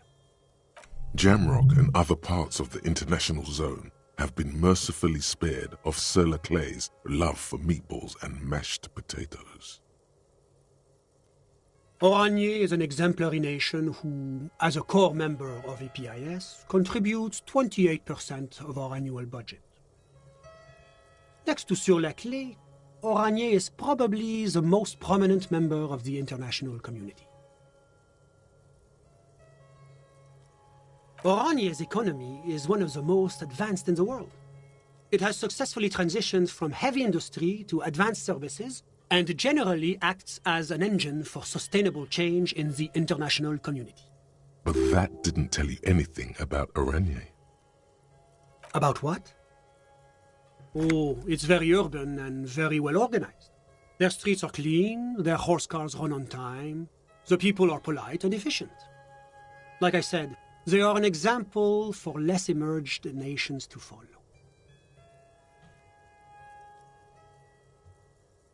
Whatever you wish, officer. Ah, my friend. My friend is a good young man. His family immigrated here from Kedra, and life has not been easy for him. But he understands the importance of education. He has taken his future into his own hands, and that's all that matters.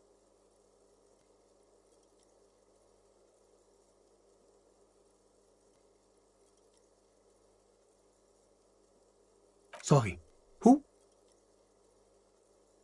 But I told you, officer. He's a bright young man here to pursue his education. Education is the foundation of our future, especially the arts. It is a cornerstone of our civilization. Officer, you have to understand. I can't give you his personal information. I'm sure you have your own methods and databases, right? Please don't put me in this situation. He's deeply enmeshed in the study of the fine arts, yes. As though you weren't envious enough of the boy as is. He's a truly free spirit. He likes all the arts. Perhaps graphic design, printmaking, who knows? The world is open wide for a talented youth like him. Kedra is a candidate member of APIS. But, between you and me, their potential membership is a more contentious issue. That it's never going to happen. They entered negotiations in 21, and it's been pending ever since. EPIS is a very special program developed by the Moral Intern to support certain Occidental nations. It began as a unified system of weights and measures, which proved to be a wild success. Nothing but kilograms and centimeters as far as the eye can see. God, yes. Sweet standardization. The backbone of rationality and commerce.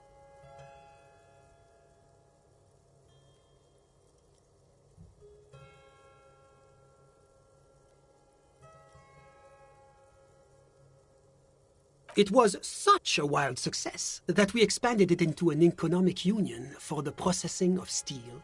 Another success. And between you and me, the Moral Intern feels emboldened by this success. Emboldened to take EPIS to the next level. Why, it stands for progress and stability, like the Moral Intern as a whole. It's been such a wild, extraordinary success thus far. We are very excited to take it to the next level. A supranational political alliance. The United States of Occident.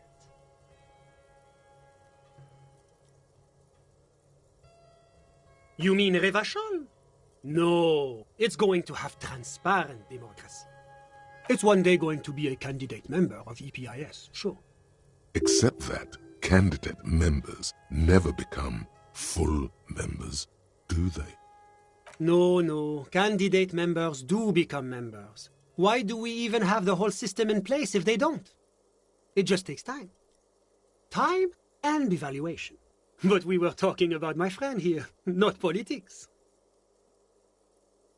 How did any of us become friends? Bad things happening on the Insulindian Peninsula? Oil platforms ablaze in the night? Civil wars lasting for years? Finally, the international community is forced to step in. Au contraire, it's how millions of people end up where they are, meeting the people they meet. It's how I came here, and my friend too.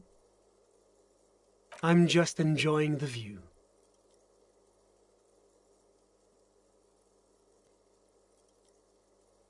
We're old friends. Nothing's taboo between us. He comes and goes. I'm sure you'll see him around. He's very active. I'm all ears, officer. A moment, officer. Do you have everything you need from me? I'm afraid we won't have the chance to speak again once you leave.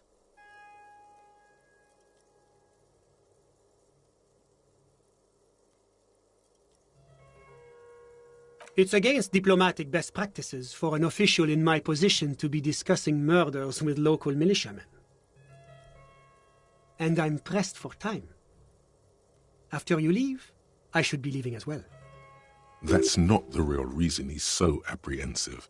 Men in his position shouldn't be seen loitering around in underprivileged young men's apartments in the middle of the night. Sure, Go ahead. It's a beautiful space. Let me know if you have any further questions.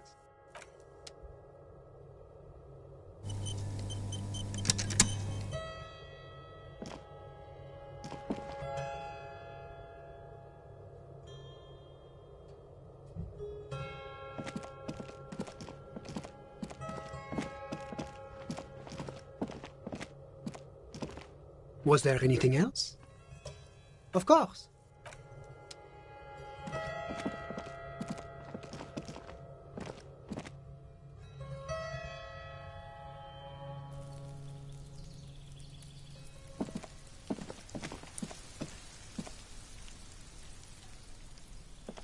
Yes?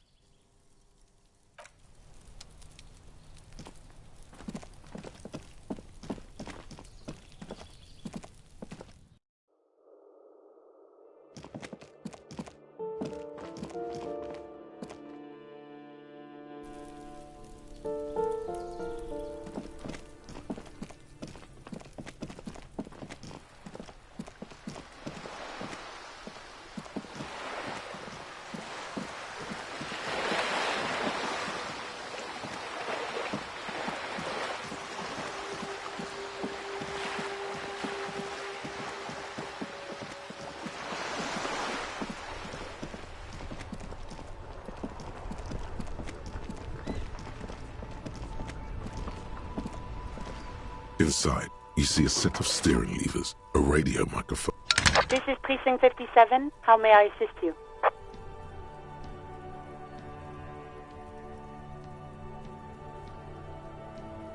Still no word, I'm afraid, sir. I know it must be frustrating. Was there anything else you wanted to ask? I'm afraid they're closed. It says here that the library is open from 10 a.m. to 6 p.m. We should try again during business hours. Anything else, Detective? One moment. Can you please describe the body? Age, sex, cause of death? We suspect he might have been inebriated when he fell. There were bottles all around him, and traces of vomit on his shirt. Any signs of violence? No field autopsy necessary. You can hear her quickly typing in the background. What about his belongings? Did you examine his clothes?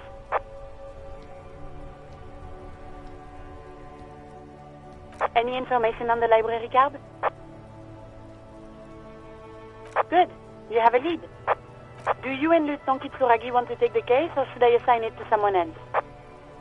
I have assigned the case to Lieutenant Kim Kitsuragi. Please follow up on this library lead to identify the man. We'll send someone to take the body to the morgue. That's all for now. Thank you for reporting in. Is there anything else I can do for you? 57th, over and out. In the cabin, you see a set.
Oh, hello, dear. There you are again.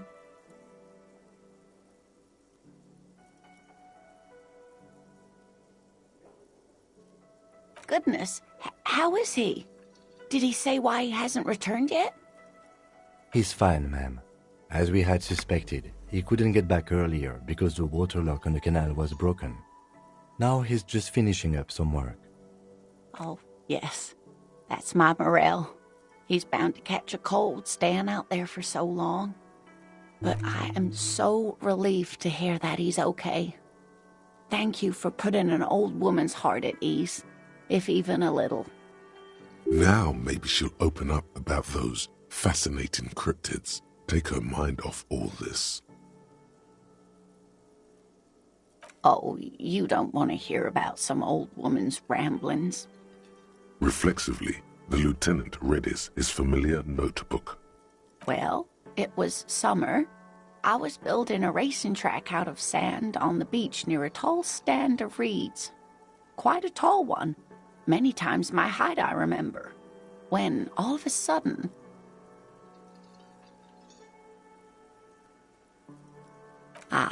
I'm getting ahead of myself. I was 5.5 in Betancourt in the suburbs.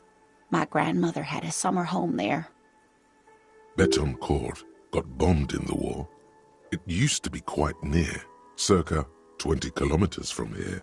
The strangest moment of my life. I looked up and one of the reeds moved. Not like a plant, but like a living thing. It stood up and looked at me. Its body unfolded like some antique toy. I've never seen anything like it. I didn't know this can happen, so I reached my arm and touched the thing. It felt just like a stalk of reed, but it moved, swaying, towering above me. After a while, 20 seconds, a minute maybe, it left, went into the reeds. I tried, but I was only a child. There was mud and high water. I couldn't see it anymore. I was just standing there knee-deep in mud, looking around me. I ran back home to my grandmother and asked her if reeds could walk, and told her they were looking at me.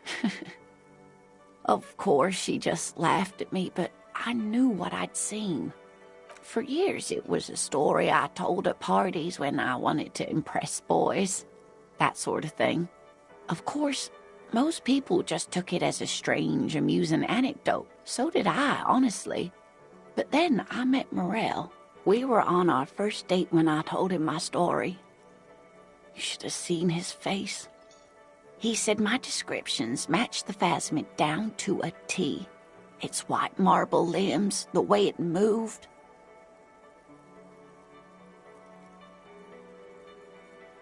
Our first, yes. The sigh is tender. The sigh is tender, yes, but tempered by something else. A thought she can't express. Interesting. Not all of them, as far as I remember.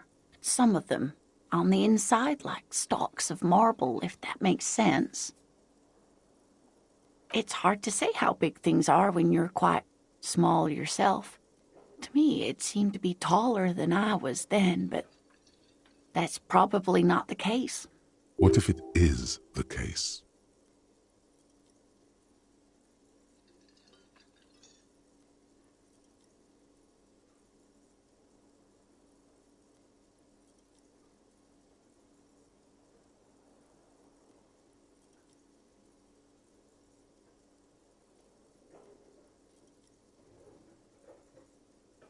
Of course.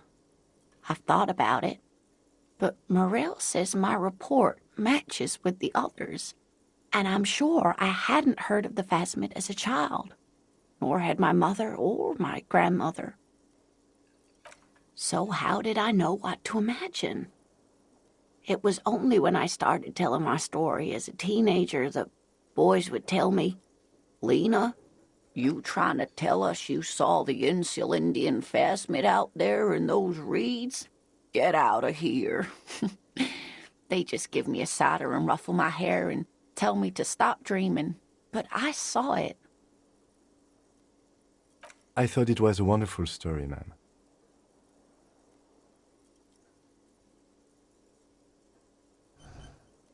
You're welcome, sweetie. I do appreciate the chance to relive it whenever I get one. It was just such an impossibly sunshiny day. So warm.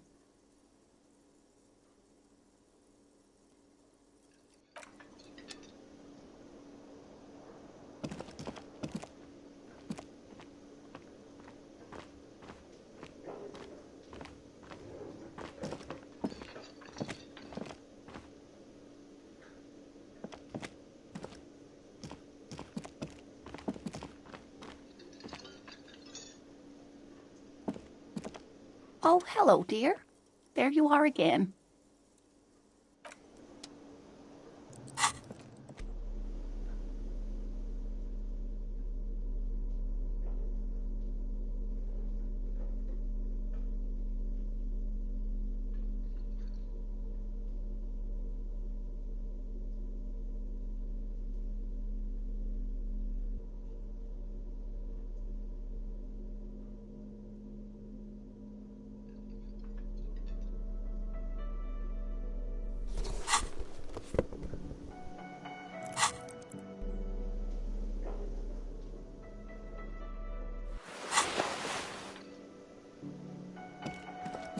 Oh, hello, dear. There you are again. No, you don't have any new winning tactics to get the woman to spill the beans about cryptids.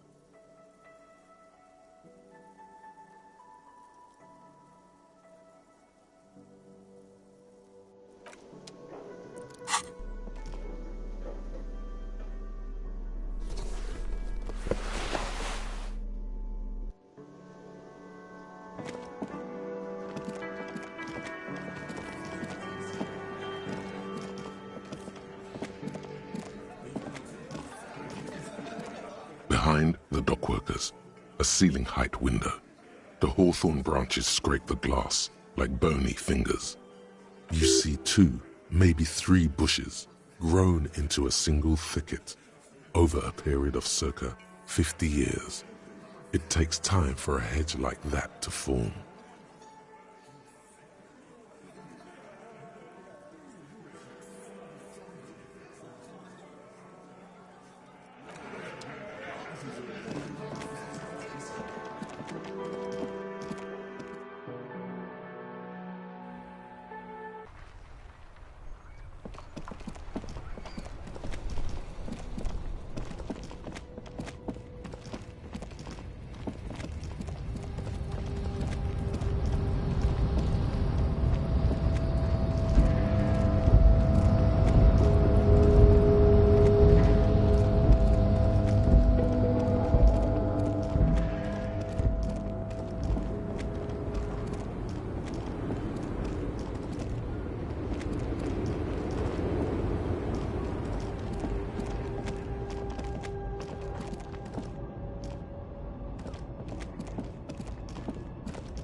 The bear's eyes are still glowing red.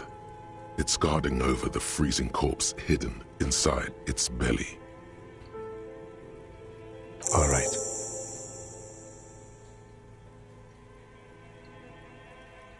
There go those beautiful enameled boots. May they rest in processing. Oh well, in another lifetime. I will need a little help carrying him. You take the hands, I'll take the legs.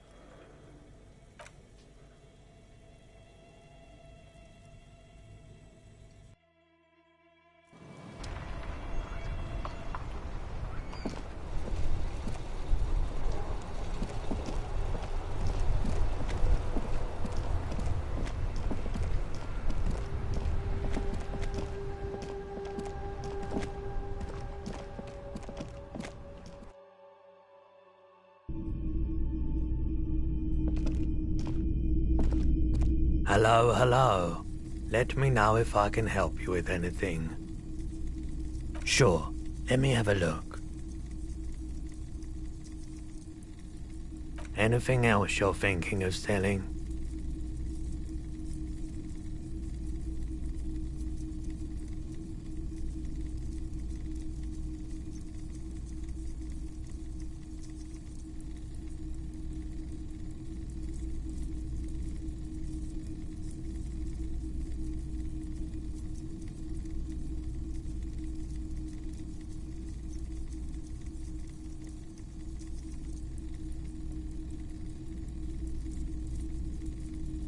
Another time, perhaps.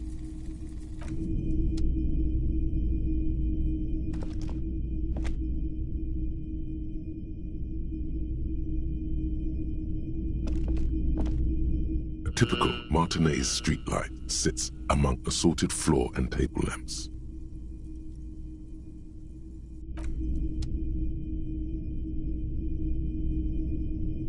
The boomboxes wait on the shelves, and your boombox, that gold and amber Harman Waushi, stares at you longingly with its tape reel eyes.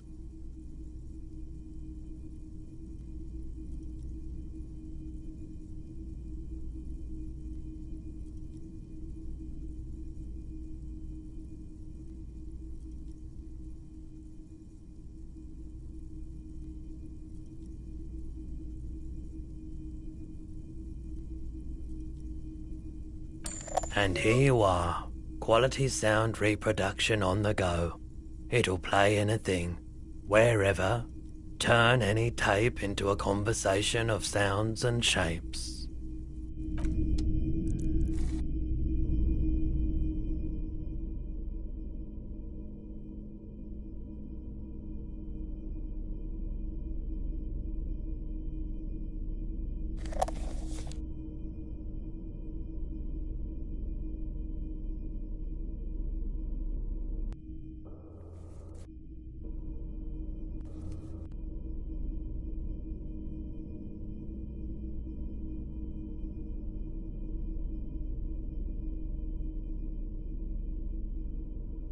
The porter reel is just what you needed.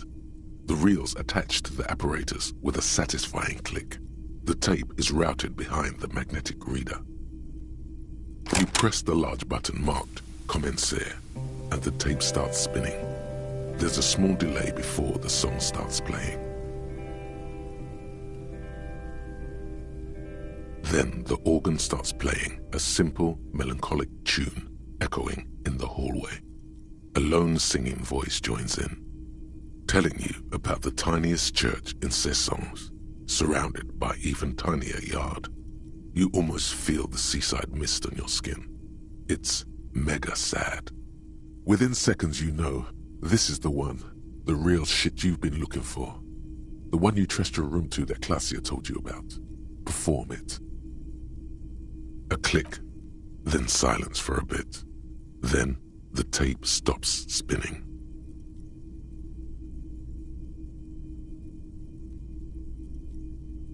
Of course you could sing this. You could take sad to a whole new level with this. And you already know the lyrics since you've listened to it like 1,000,000 times.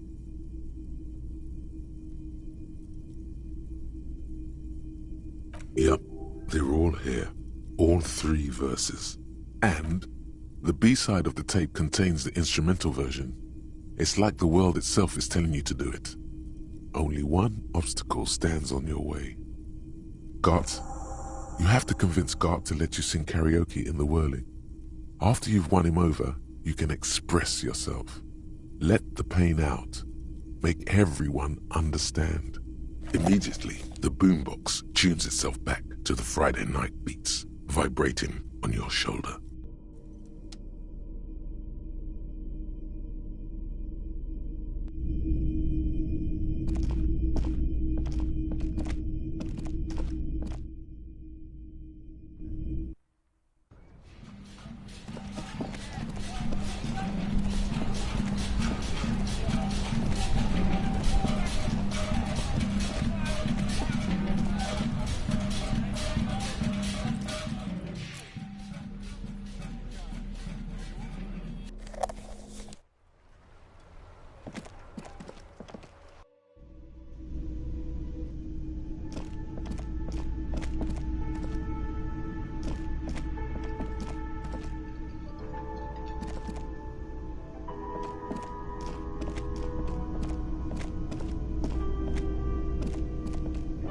Hey, was there something you needed?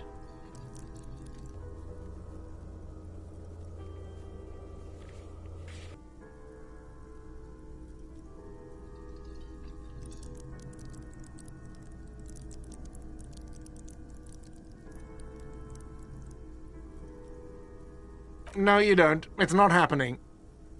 He tries not to look at you.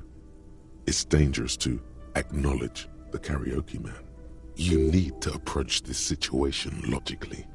Ask him why he has the PA system installed if you can't use it.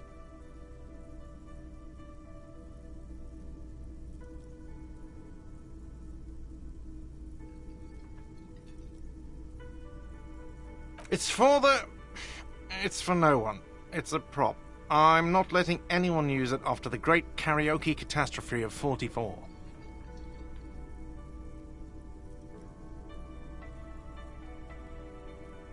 A lot of people got killed because some arsehole wanted to sing karaoke.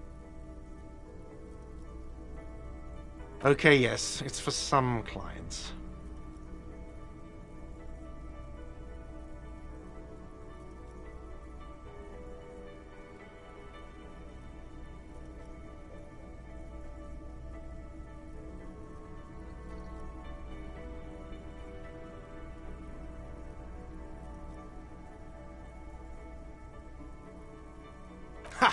Well, we don't have any tapes. They all got stolen. He's lying, but whatever, you don't really need his lame tracks.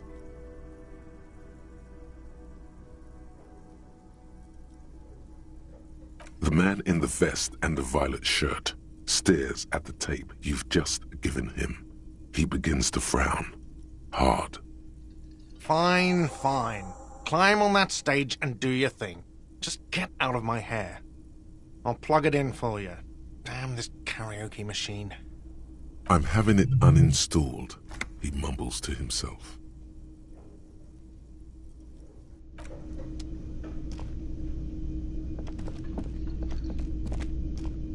The stage is all set up for your performance. Feels silent.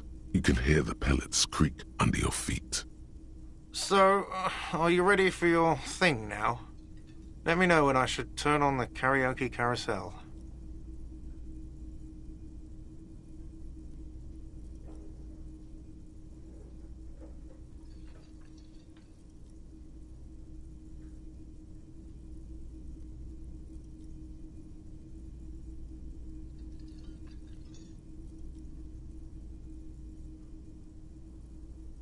Immediately, a loud feedback noise startles the room.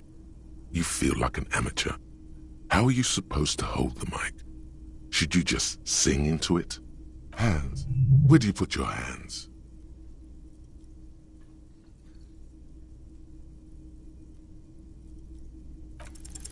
The air is thick with anticipation.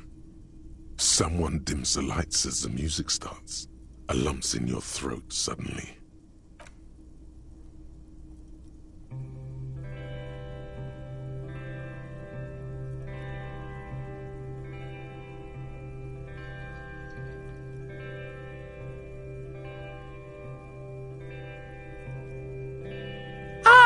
Often go there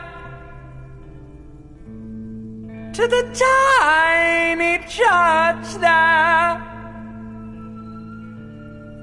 the smallest church in Sanson. Now it once was larger.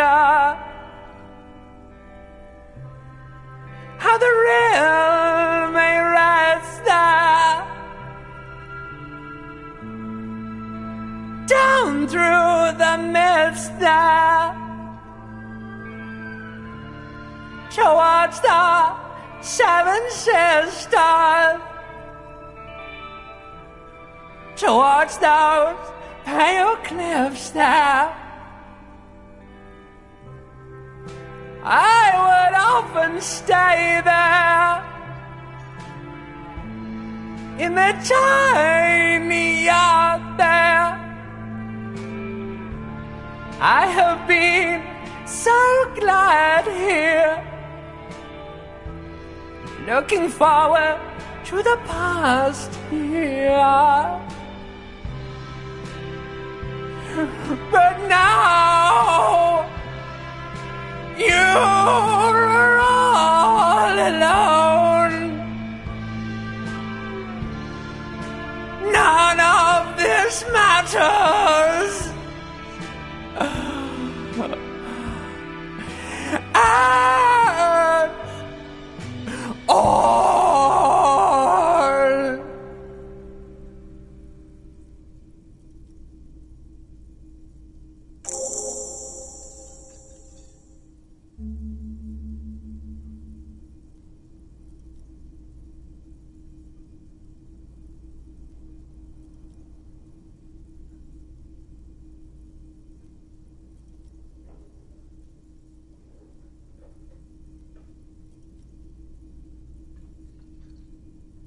Do you hear that?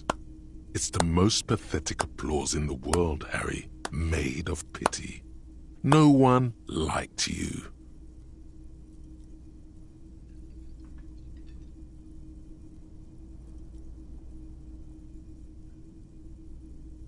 Your words echo in the karaoke mic. People talk in the distance. A couple tries not to look at you. Quit yelling into the mic!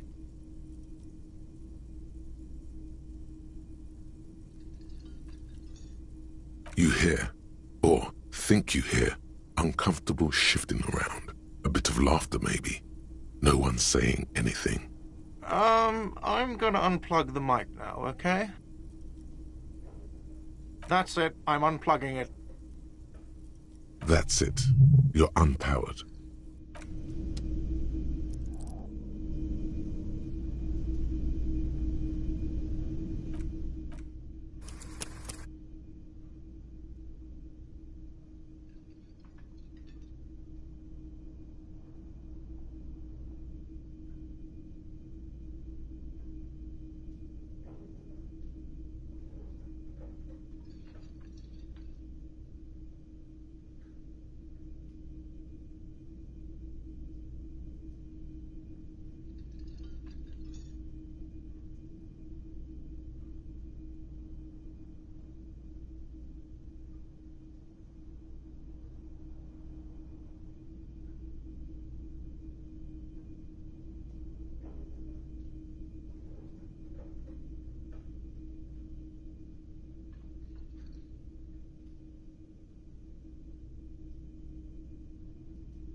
Was there anything else? Of course.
The boomboxes wait on the shelves, and you...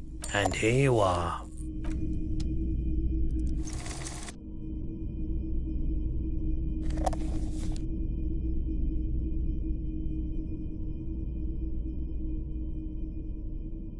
The portal reel is just what you press the large button marked Commencer, and the tape starts spinning.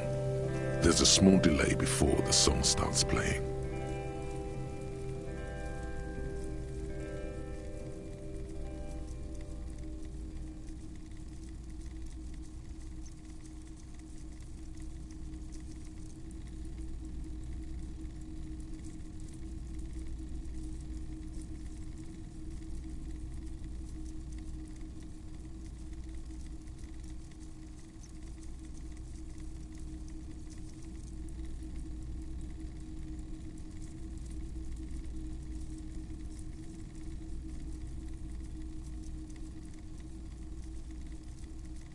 Then the organ telling you within a click, then silence for, of course you, yeah. And the B-side of the tape contains the instrumental guards, the lieutenant.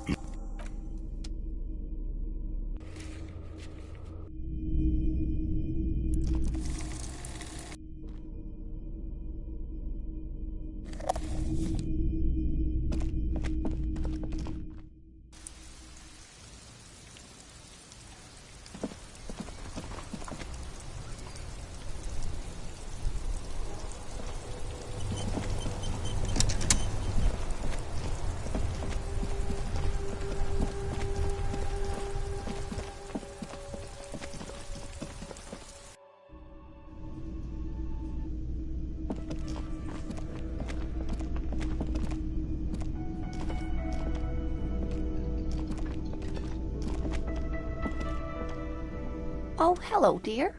There you are again. Goodness. He's fine, man. Oh, yes. But I am Now maybe she'll open up about those fascinating cryptids. Take her mind off all this. Oh, you don't want to hear about some old... Reflects. Well, it was summer. I'm getting... Beton cord. Got... The strangest moment of my life. I didn't know this... I tried, but I was only a child. There was... I ran back home to my grandmother and asked her if reeds could... For years, we were on our first date when The sigh is... Not all of them. It's hard to... What if it is the case? So, you trying to tell us you saw the I thought it was a wonderful story, ma'am. You're welcome, sweetie. I do appreciate the chance to relive it whenever...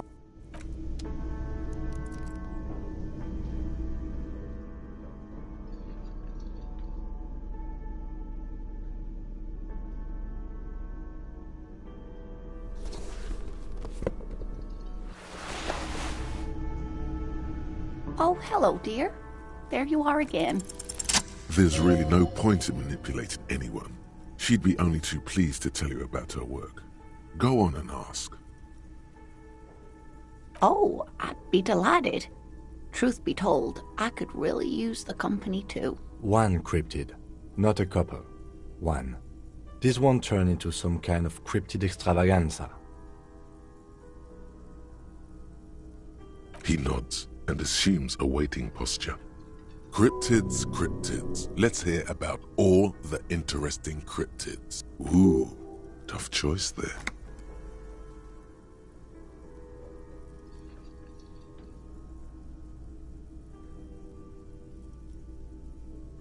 Yes. It's the kind green ape. Half war story, half undiscovered species in the genus Homo. Yes, it was reported by soldiers in South Safra during the war. The kind green ape would visit bunkers during the night, healing wounded soldiers with its saliva. Yes, it has amazing healing qualities.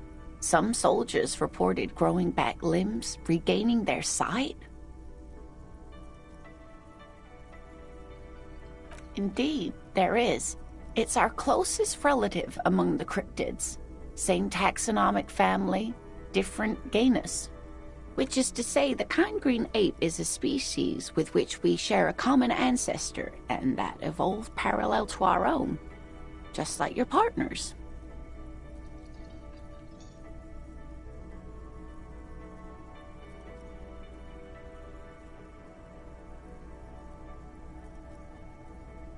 The lieutenant looks at you, pleasantly surprised.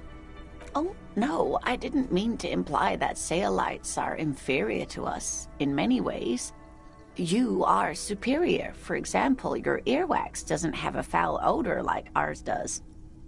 A tremendous evolutionary advantage, I'm sure. But perhaps we've had enough speculative biology for today? Hey, you promised you'd only ask about one cryptid. I'm glad you see it that way. Did we have anything more to do here?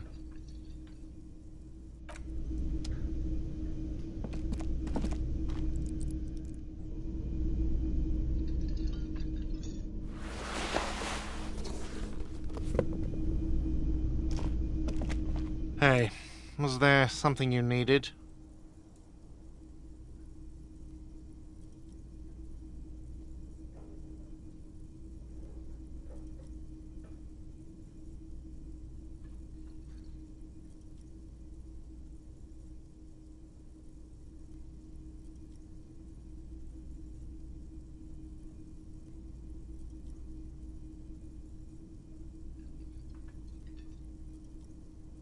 No, you don't. It's not happening.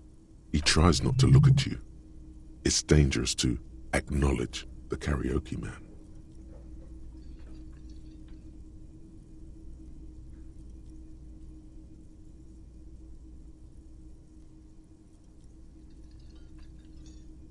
You need to approach this situation logically.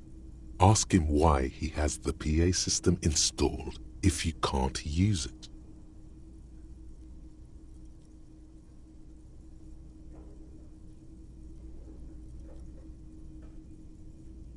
It's for no one. It's a prop. A lot of people got killed because some arsehole wanted to sing karaoke. Okay, yes, it's for some clients. Ha! Well, he's lying, but whatever. You don't read. The man in the vest and the... Fine, fine. I'm having it uninstalled, he mumbles to himself.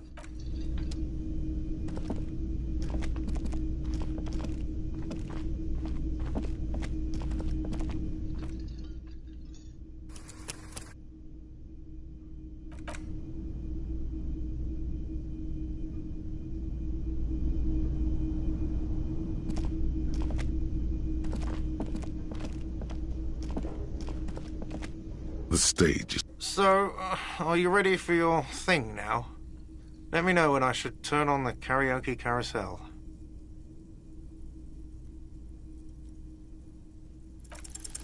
The air is thick with anticipation. Someone dims the lights as the music starts. Okay, here we go.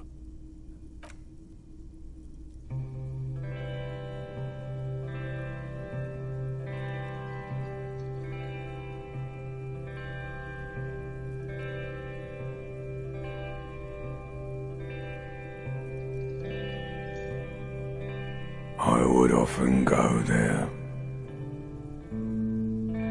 to the tiny church there,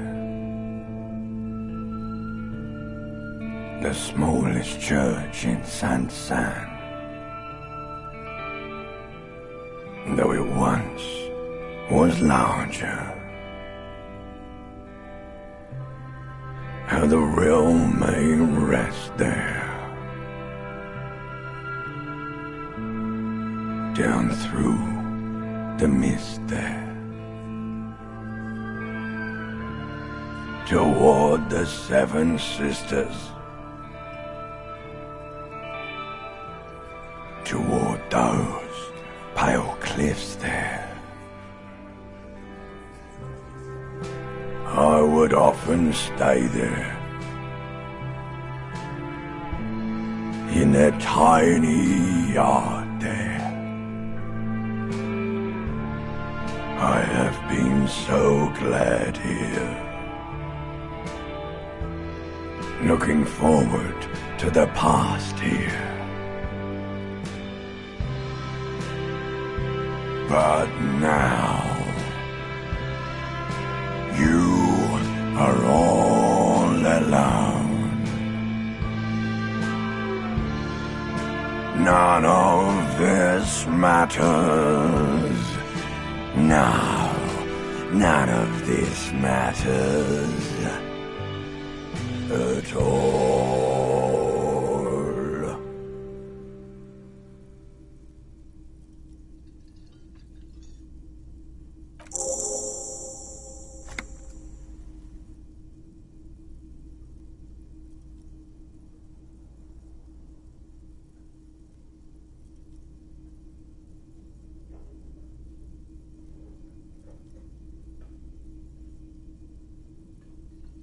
A lazy applause fills the room.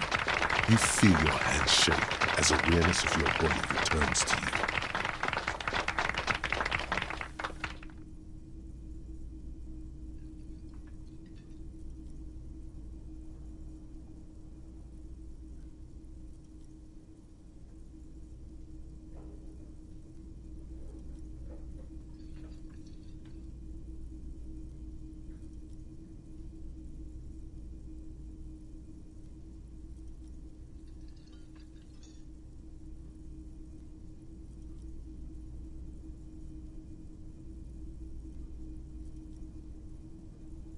The lieutenant doesn't say anything, but gives you a quick smile before turning away. He's incapable of blushing, but if he weren't, he'd blush. Good, good. Are we ready? I want to unplug the microphone now. Last words?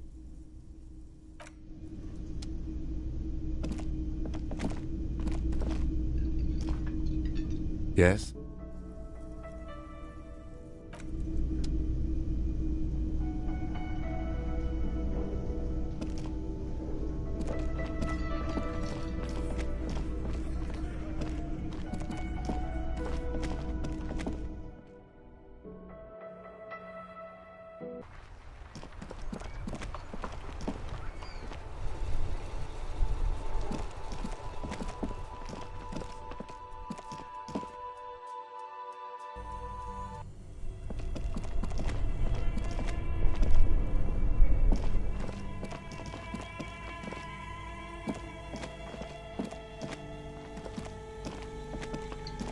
The bear's eyes are still glowing red. It's guarding over the freezing corpse hidden inside its belly.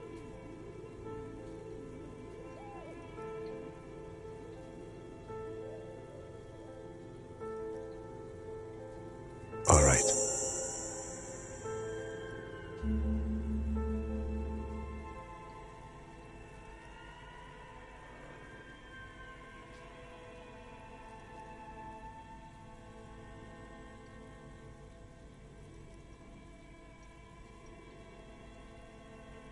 There go those beautiful enamel boots. May they rest in processing.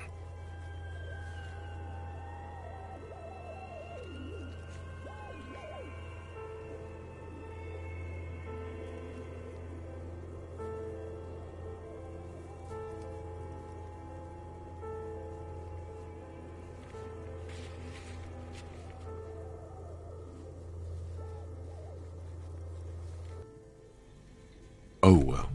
I will need a little help carrying him. You take the hands, I'll take the legs.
Tequila sunset.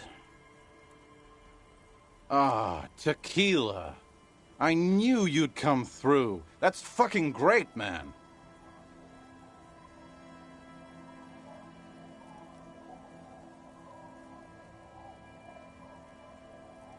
Let me see. What? This isn't my jacket. My jacket was beautiful. This is fucking filthy. What am I supposed to do with this? I'm not taking a disgusting pile of hobo rags. I may be in an irrecoverably decaying orbit, but I've still got standards. Either bring it back the way it was before, or find a dumpster to burn it in. Underneath the accumulated filth, the jacket itself appears to be stain resistant. Maybe it just needs a good scrubbing.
The old woman still sits in.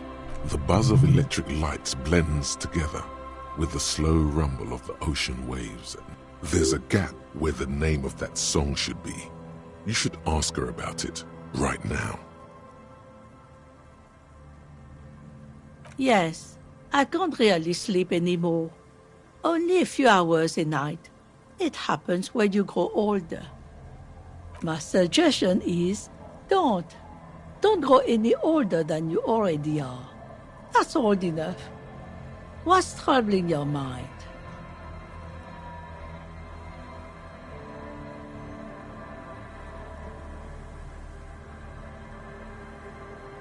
A lullaby my mother used to sing. I sang it to my kids too. It's an old Samaran children's song.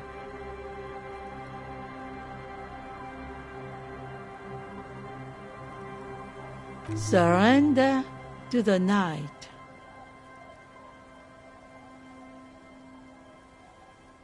That's kind of grim for a children's song, even if it is a lullaby. Yes, it does. I can wash it for you, but it's going to take about a half an hour. Think you can stay put for that long? No, we must run around ceaselessly. It would be torture to stay put.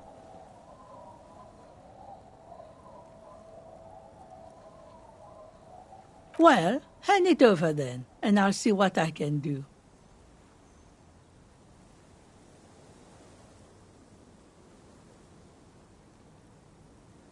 Must say, I'm proud of this one. It's pretty nice underneath all that filth. I hope you take better care of it than its last owner.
Tequila sunset.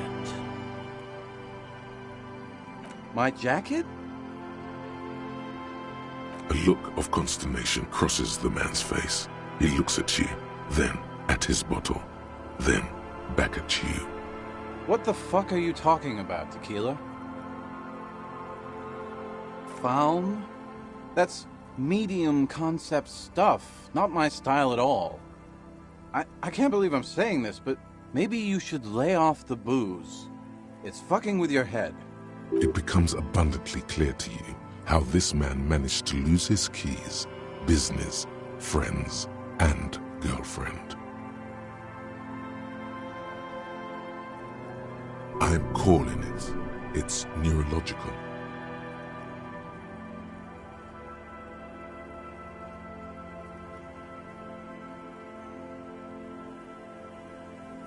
You know what?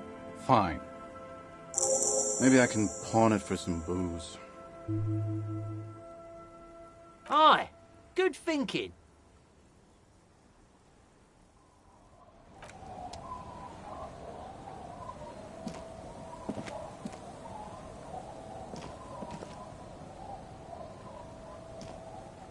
The legend!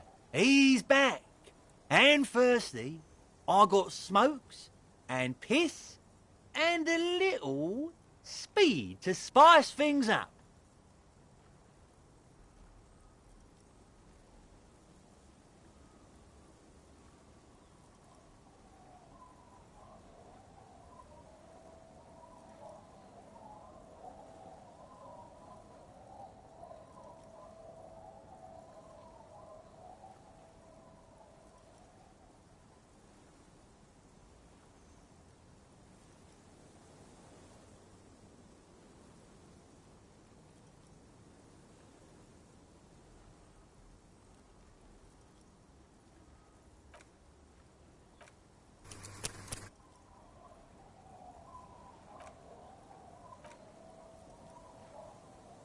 Here you go, friend.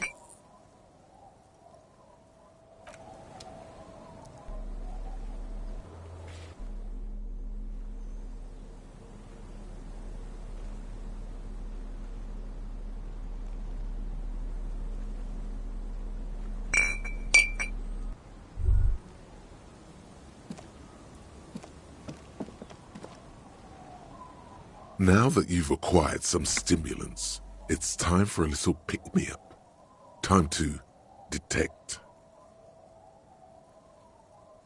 You raise the bottle, close a nostril, and inhale furiously. The rush is almost immediate. It tastes bitter and caustic, and stings a bit inside your nose.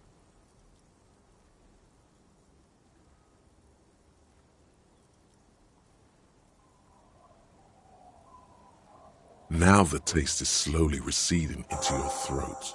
The rush is growing in intensity, your little heart pounding like a bird in a cage.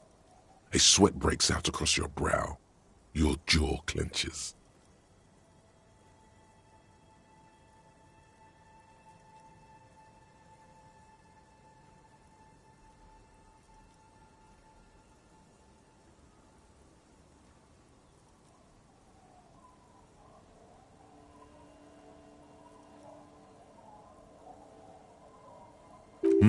You could work with this high.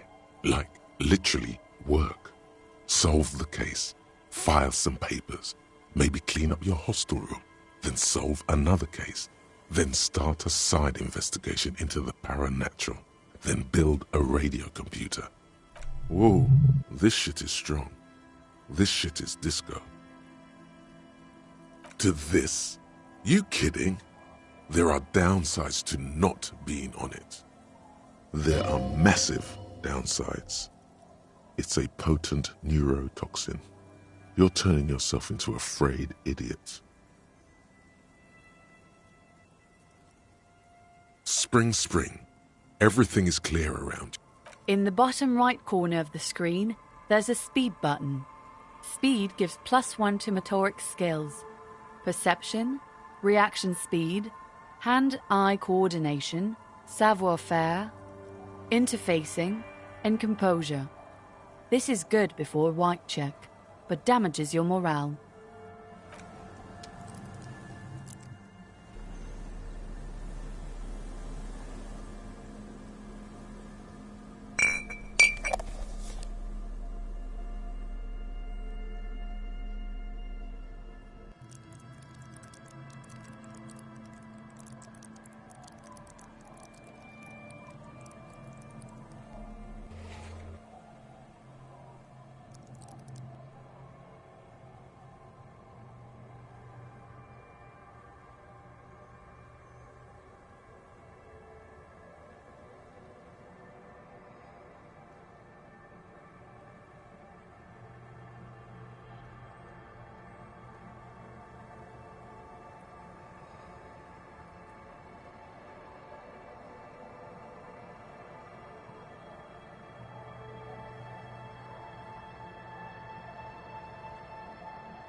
Tequila sunset. My jacket? A look of consternation crosses the man's face. He looks at you, then at his bottle, then back at you.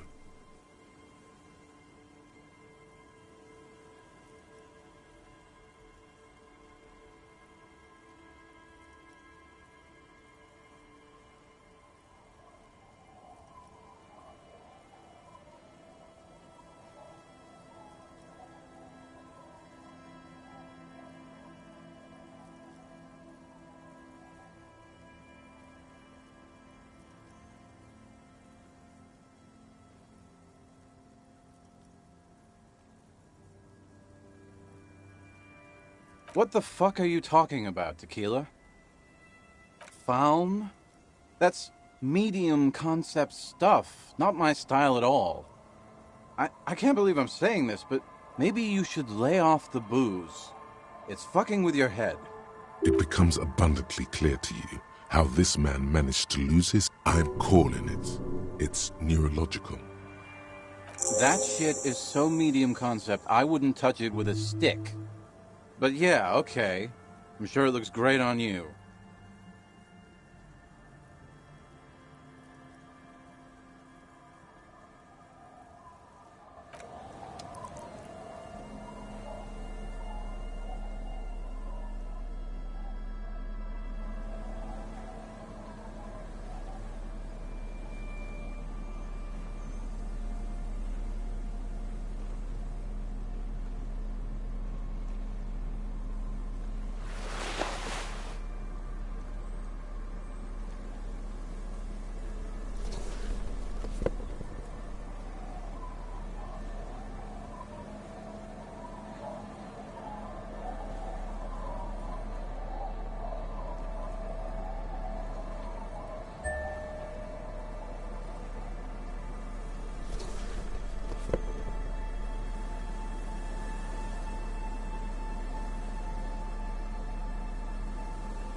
legend. He's back. And firstly, I got smokes and piss and a little speed to spice things up. Here you go, friend.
It's getting cold, this late in the night. Time to call it a day.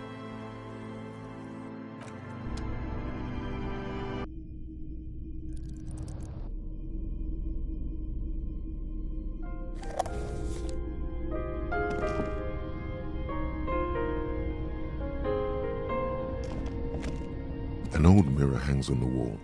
You see the reflection of your face in it, adorned with the expression.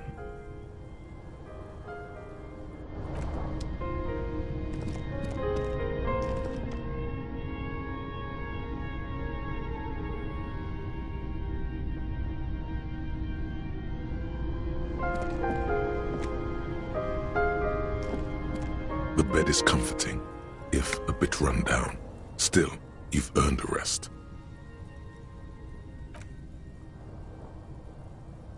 Across the room, the heating system hums its soft lullaby. The mattress feels soft and sheets warm. It only takes you moments for the world to fall away. Thoughts, baby. A million little lights in the dark. You're one fine instrument, brother. All those faces and all those names. All that laughter and screaming and scheming around. Every corner and every street.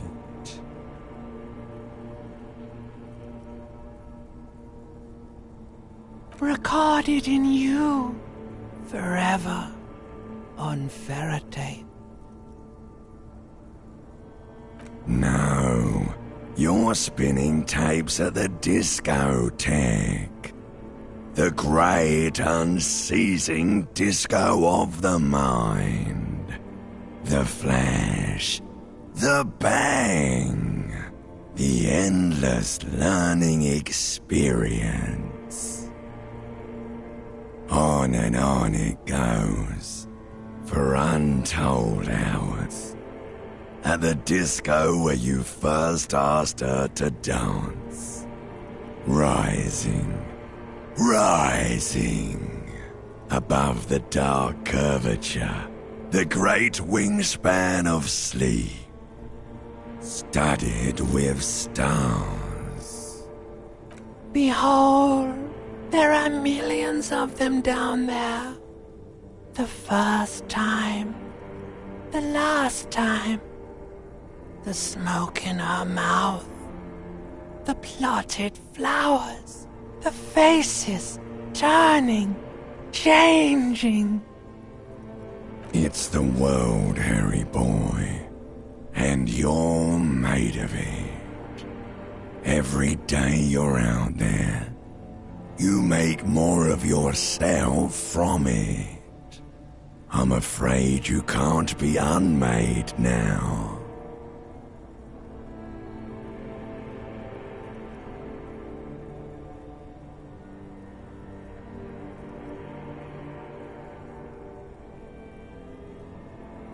You can never forget this shit.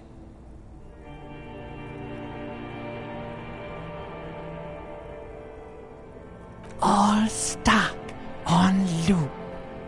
Whirling, spitting out words and images. You're the son of the world again. Harrister, a ceaseless agent. Picking up litter and old newspapers. Collecting your little bubblegum wrappers and idiotic picture postcards. Meaningless, meaningless keepsakes. Reading your awful letters and recalling things, aren't you? The endless names of the world. An address book you are. The map of a city. You'll go insane if you keep going like this. One more day, and you'll be in the loony bin. I just know you will. And for what, brother man? For the greater good. Solving your little crossword puzzles. Doing your tasks. crossing names off lists, trying to become some sort of world detector. It won't make it okay. It won't put smoke back in her mouth. There he goes again. He's a real political animal, our Harry. He still doesn't see that it's the world changing around him. He's got no idea what he's in for. 'Cause only love can break your heart. Beep, beep, beep. The alarm is ringing, Harry. The disco circus goes on and on. You barely slept 3 hours last night. Do it for the wind. Do it for the picture puzzle. Put it all together. Solve the world. One conversation at a time.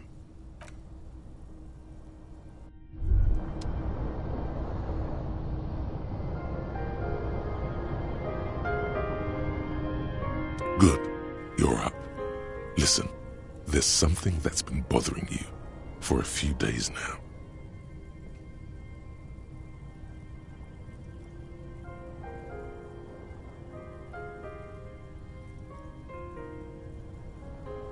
It's a suspicion, or a feeling really, that things are not quite in hand around here. An earth-shattering deduction from your psyche. What will those guys come up with next? Every day, things seem to spin more and more wildly, out of control. The center isn't holding. And despite your efforts to moderate and contain these energies, things only seem to be getting worse.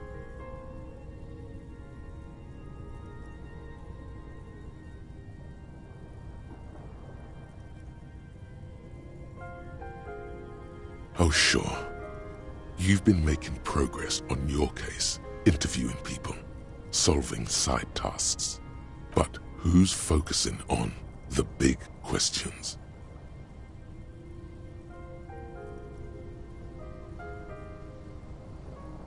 But have you ever seen them? How do you know they're even there? More importantly, how do you know they aren't waiting for your participation?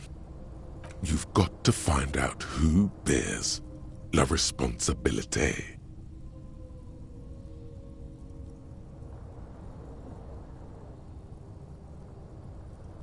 The most awesome, terrible, it is human nature to crave la responsabilité and to deny it.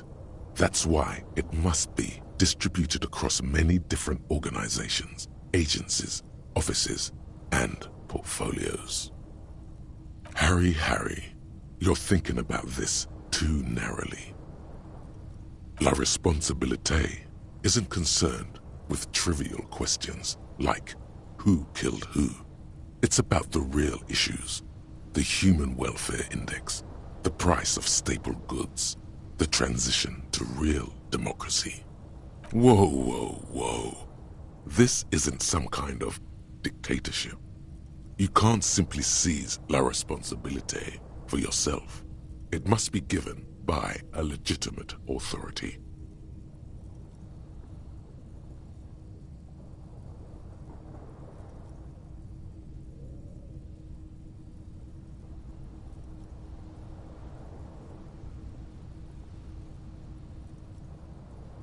Like a committee. Don't run away from it now, Harry.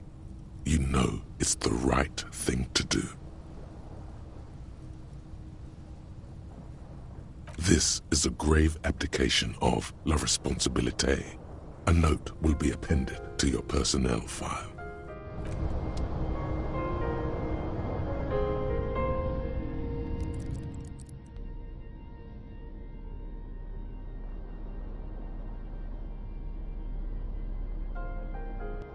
It's the ledger you found in the trash. A cabbage of paper.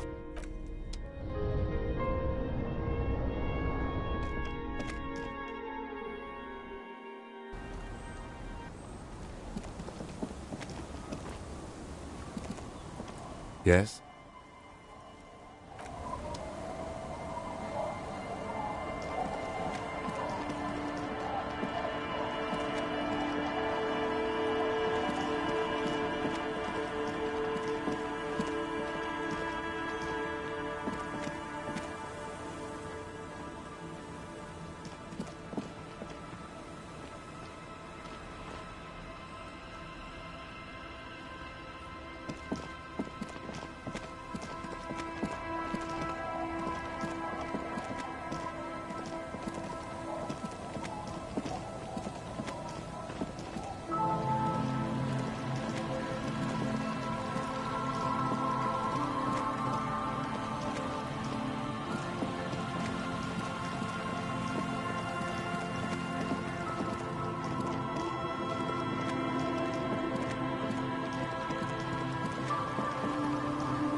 see that seagull up there remind you of anybody?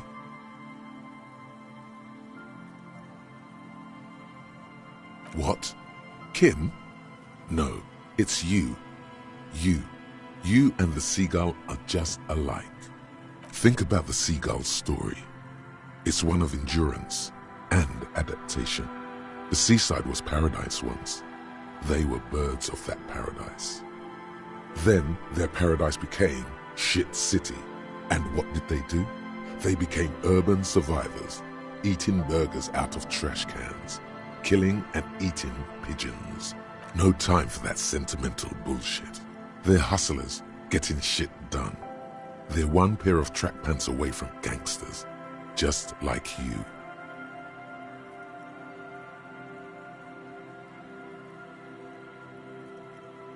Exactly. The seagull does what it takes, and so do you. You've got that same spirit in you. When the time comes, you push yourself.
A pane of eternite has been planted into the snow. 2 poles are holding it up. Barely holding it up. It could fall over any minute. A stronger gust of wind might be enough. It looks like a makeshift bridge. Could be convenient.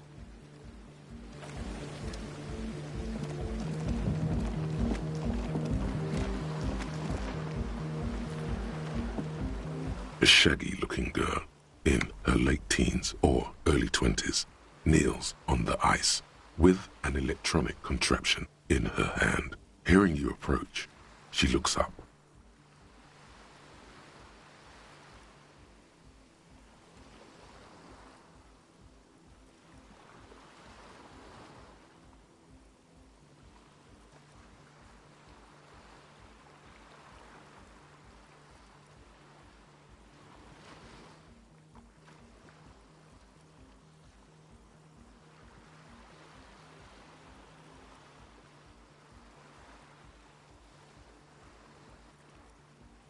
Oh. Hello there. Everyone knows drugs make you invulnerable to cold. You bet this one likes to party.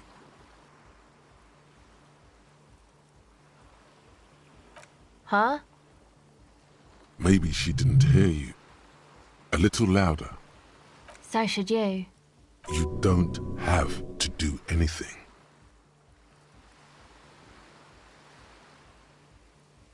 Oh. I didn't notice that.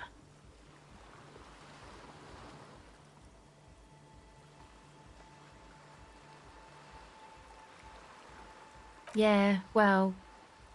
Look, man, fuck the hat. Your pulse rises.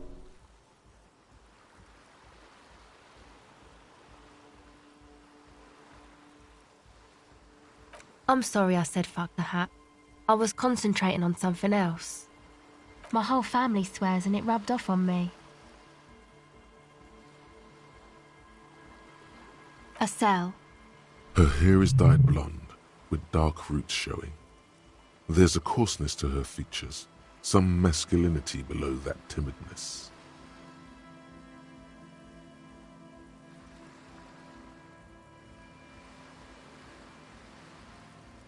Why? Okay, it's Burger. A very common name.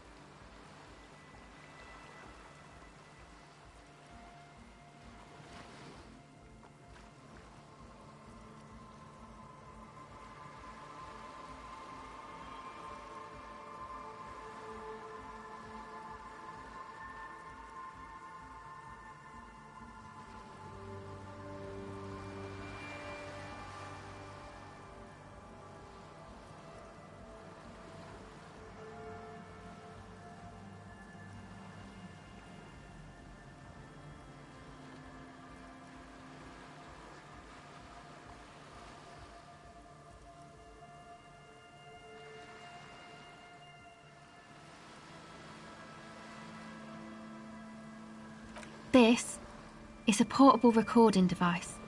It's for field recording. Low quality, but still. Actually, just one wire. I picked on it till the braiding came loose. The wire leads to a contact microphone. A contact mic records sounds from inside things, like this ice. Your mangled brain would like you to know there is a boxer called Contact Mike.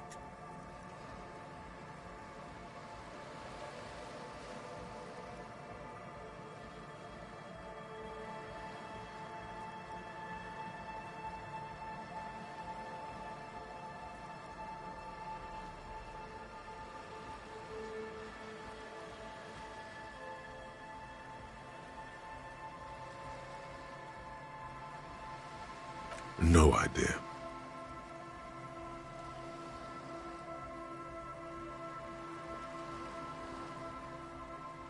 The mic? I don't exactly know. Somehow it doesn't pick up vibrations from the air. The book said it only picks up structure-borne sound, if you like technobabble. Same place I got the recorder from, the Elysium. Oh man, you haven't been to the Elysium? It's the coolest place in this whole drug-addled shithole. It's a music club and a synthesizer workshop on Boogie Street in Jamrock. Musicians live there, like real musicians. I once saw Arno van Eyck.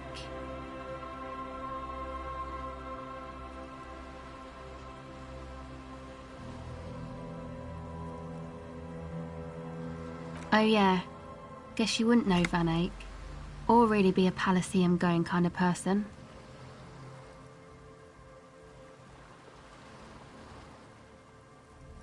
I don't know what that means. I don't know what that means either.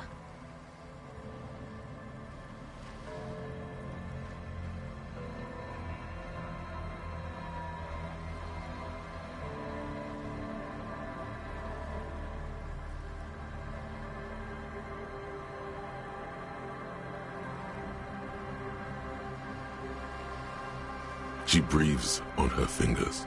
Looks like she doesn't know what to say.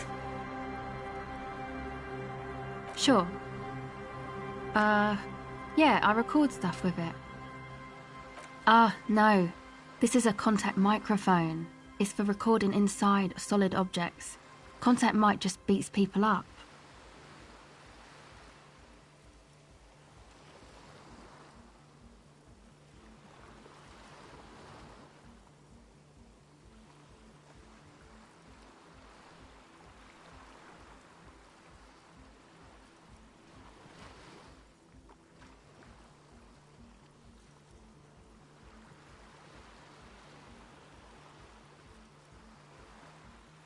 That's not fair. And an understatement.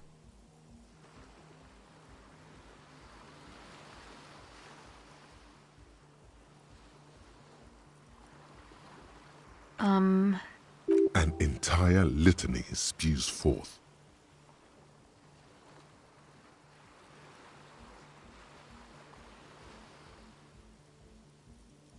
Yes? Okay. Recording, I guess. I think I'm recording cracks in the ice, but there's no way to tell. Not without headphones. I think I just recorded your footsteps too. Not sure how that will sound.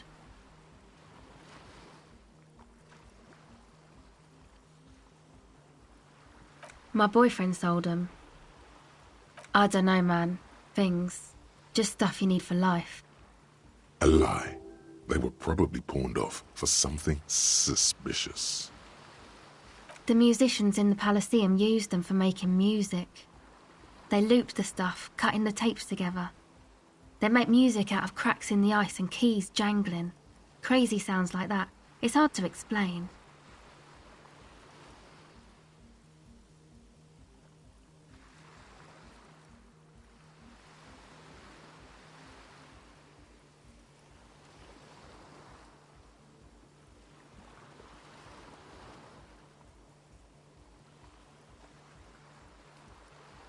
Anyway, I thought I'd make some too. It's supposed to be, like, a music place anyway.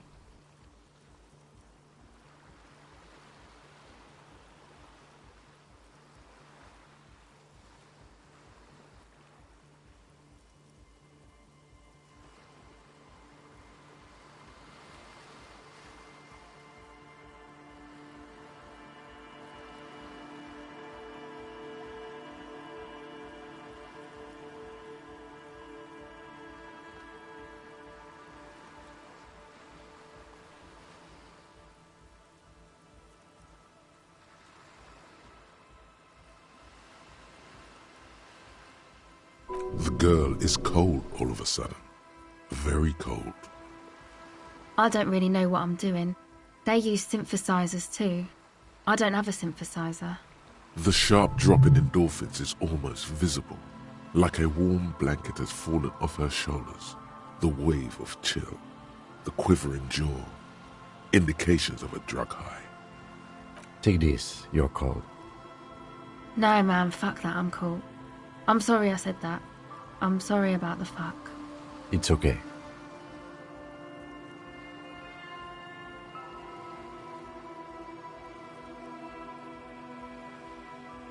Yeah, maybe you were right about the hat.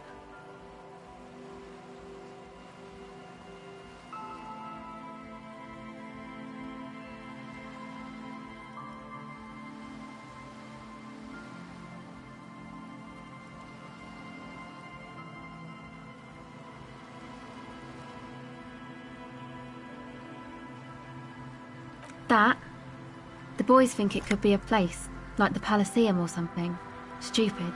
It's really not going to be a Elysium, that's for sure.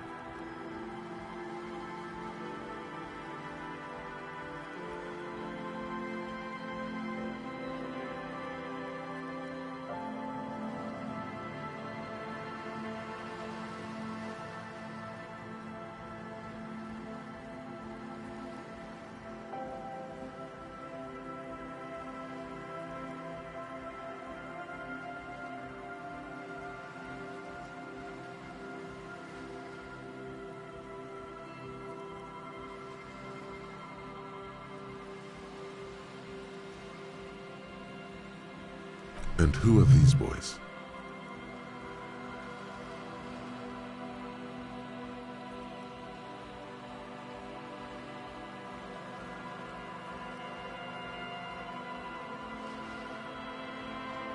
Yeah. Andre and the guys, they're inside, in the tent. And why is that? They got too much stuff crammed in there. No room. Music stuff mostly. Like this tape recorder, but bigger. And there's piles of it.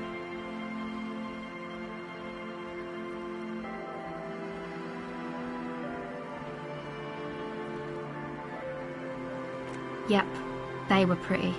I'm sorry we sold those.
That stuff is more expensive than I am. More expensive than any of us, really. Doesn't matter. I can take the cold. Go ahead.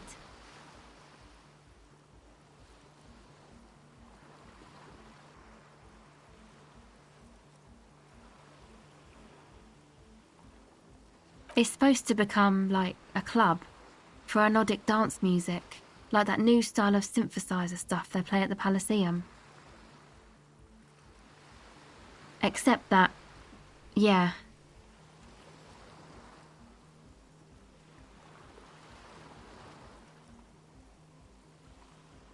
The floorboards are twisting, and the shooting beams are slowly cracking, like bones. Far east of the Golden Delta, beyond the industrial port, there is a black patch of unlit coast with the smallest creatures on the ice. There will never be a club for anodic music here. Not in a million years.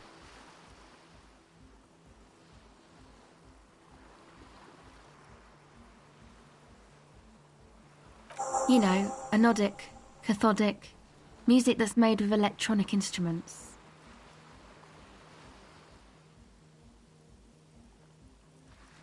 Synthesizers and tape consoles, microcomputers too. Anything that uses electricity, but isn't guitars.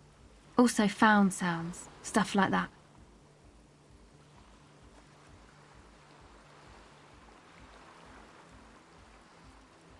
This is an evolutionary step up from amplified instruments, which in turn are a step up from acoustic instruments.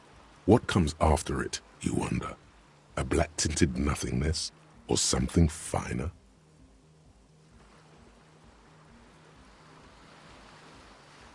I know. It's not my idea. Andre and the boys found the place. It was supposed to be deserted, but now they can't even take it. Hey, don't get me wrong, but you're cops, right?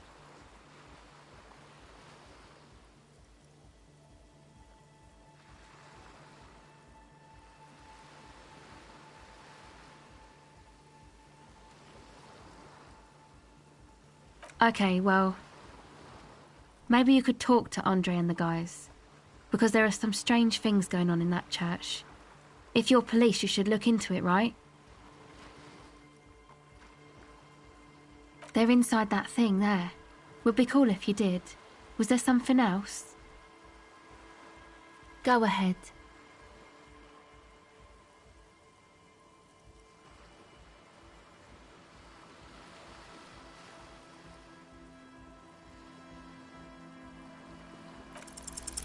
The device is cold to the touch. An angular Omicron logo adorns the yellow plastic cover. Underneath, you see a reel of tape rolling. You put the device back on the ice. Okay, bye.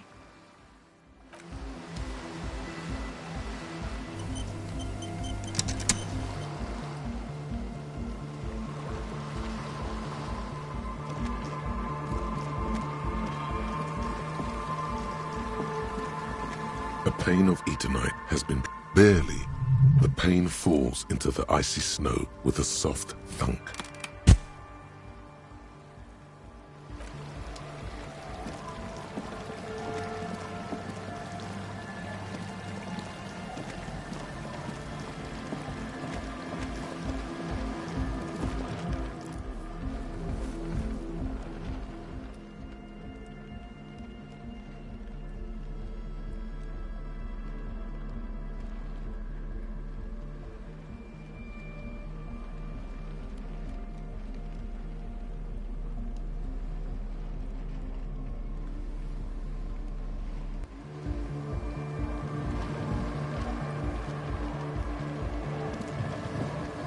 The tent is just tarpaulin fabric covering a pile of stuff. The flap is open. Inside, 3 young men are listening to some new form of music. It's like nothing you've ever heard. One of them looks at you. Come on! Get in and close the flap behind you. The warm stuff's getting out.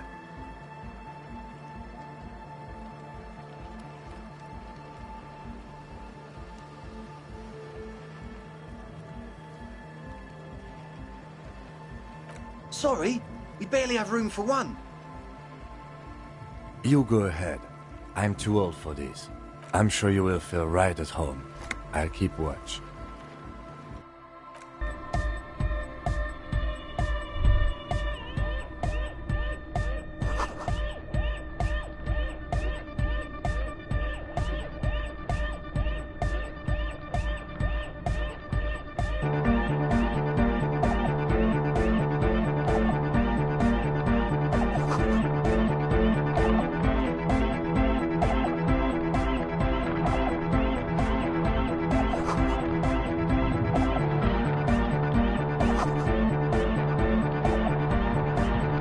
You see a youngish man bleaching the tips of his hair with a toothbrush. He puts the toothbrush down and extends his hand in greeting. Hello, I'm Andre. It's a pleasure to meet you.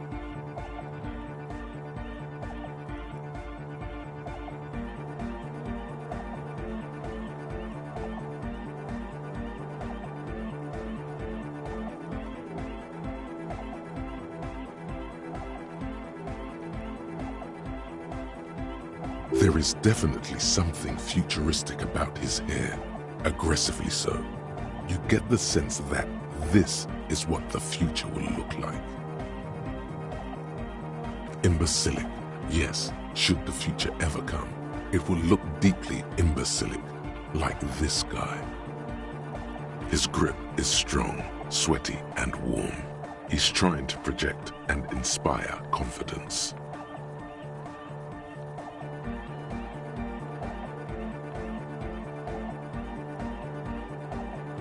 This is my posse, Noid. The young man with earrings looks at you suspiciously.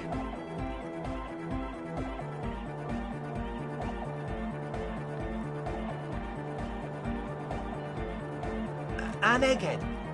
Egg!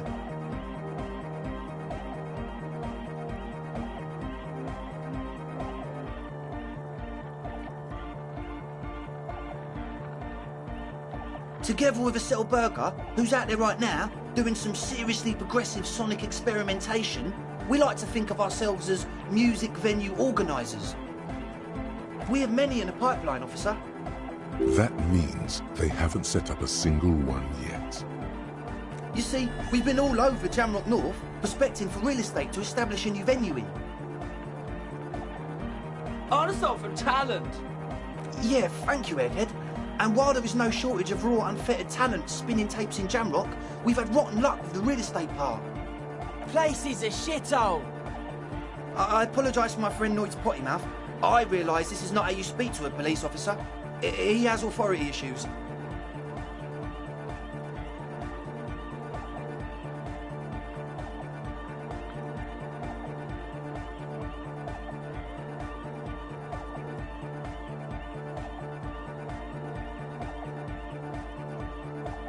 Ah, so you've met her.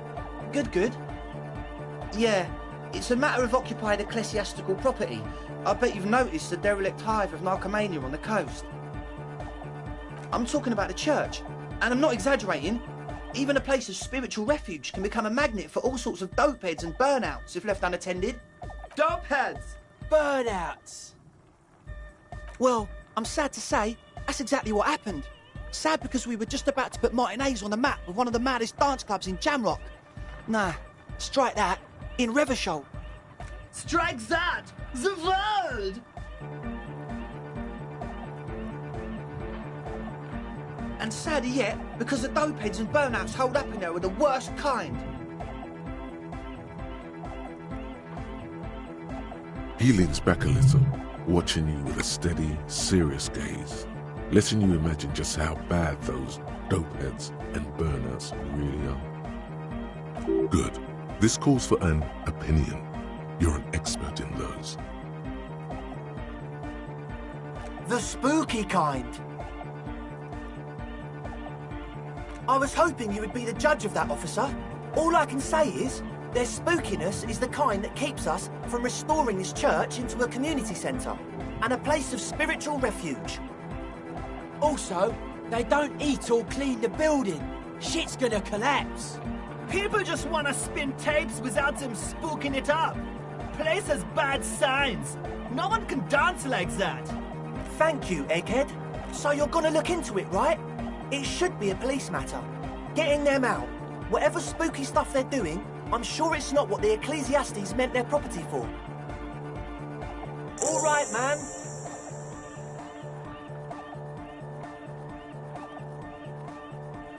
I asked Noid to install a measure against more drifters wandering in. A padlock. It's a temporary fix. Just something to contain the situation. I had to do it in an hurry. Not my best work, but it should hold for a while. Of course. Noid, give the officer the key. All right.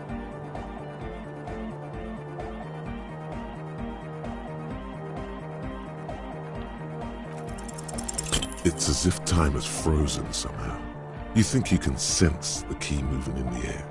Yeah, this is going to be way cool. Blam! Straight in the eye. Straight in the old eye orb. In man up. It's nothing. Pick the goddamn key up. Put it in your pocket and move on. My bad. As always, we'll be right here, waiting patiently for the news. Yeah!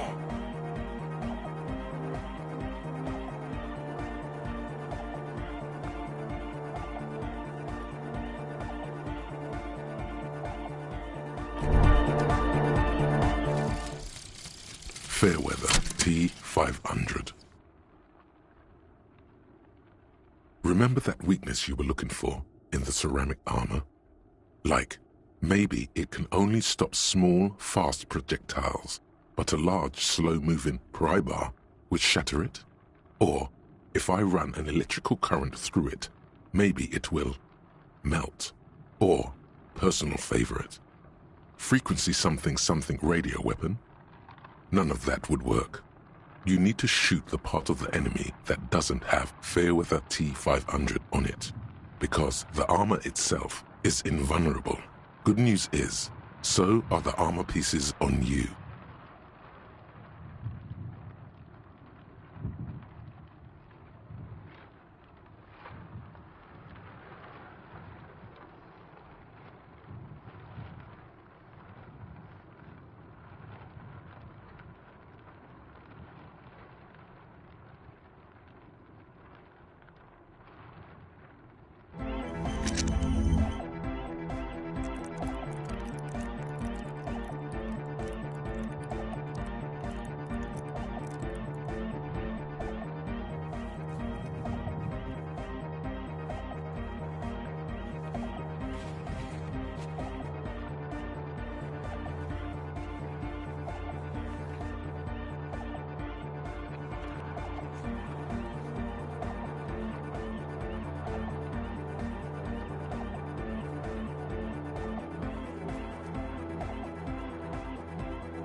again.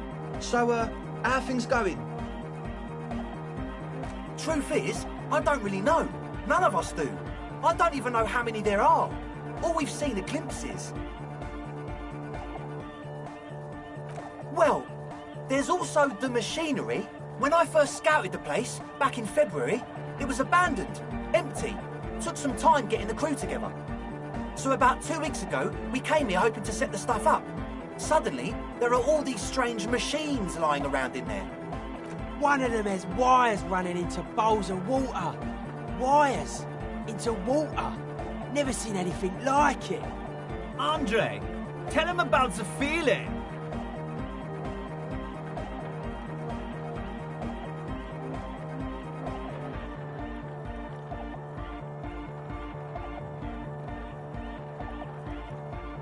Oh, and it felt like there was something in there with us, watching us from the dark. No, the other one. Which other one? I'm not as in tune with my emotions as you are, Egg. Felt like silence. Awful silence. Not exactly. We've just seen someone who we think is a woman go in and out of the church. A couple of times. And we felt someone, or something, eyeing us inside. But that's kinda it.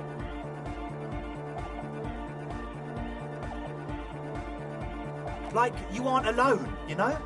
It wasn't quite human, if you know what I mean. Not human? As in a ghost? Do you know what he means? It was this dark shape climbing upside down along the ceiling, like some kind of crabman. Yeah, you know, the way it was climbing up and around the ceiling, like a crab. It was stalking a cell, exhibiting ambush behaviour. Odd. Crabs are usually marine creatures, and not known for climbing walls. Crabman! Yeah, totally. I mean, I didn't personally see it. Estelle was alone that time, but I believe her. If she comes out running and says there's a crab in there, there's a crab in there.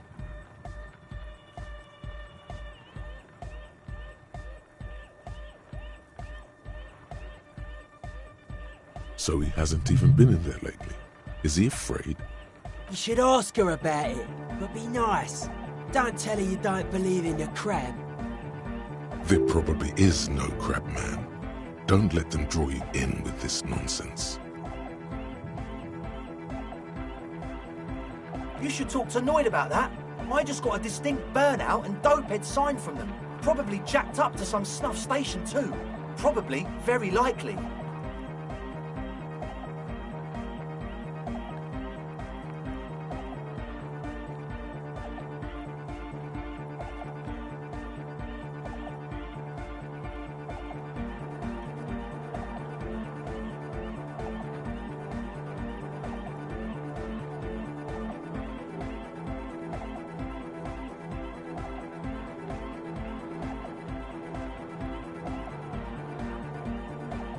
With a small surge of PEA, alertness fills you, as if to say, this is a dark corner. Look behind it.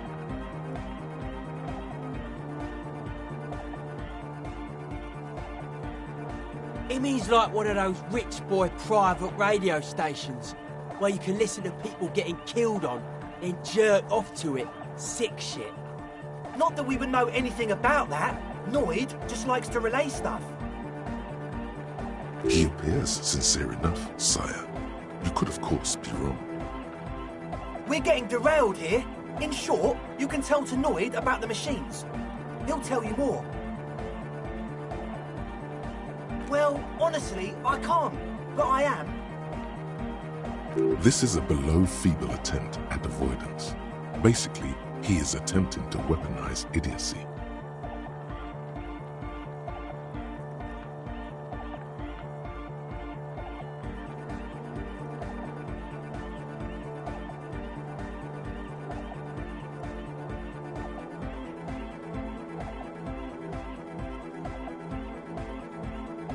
I'm 70% sure they're substance users.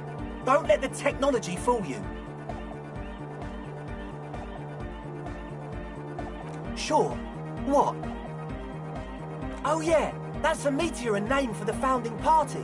Thought it'd be cool to use it. If you don't know what the founding party is, there might be a way to mask it with minor demagoguery.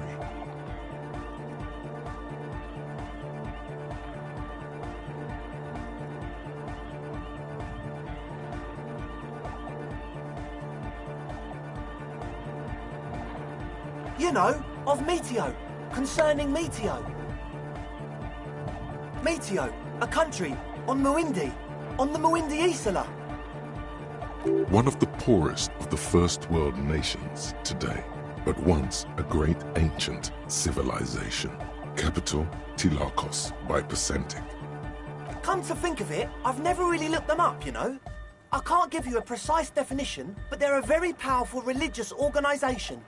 And they have roots in ancient mass society. And they're the custodians of the Pericarnassian Church. Plus, they anoint the innocents. They, like, made the Innocentic system, no?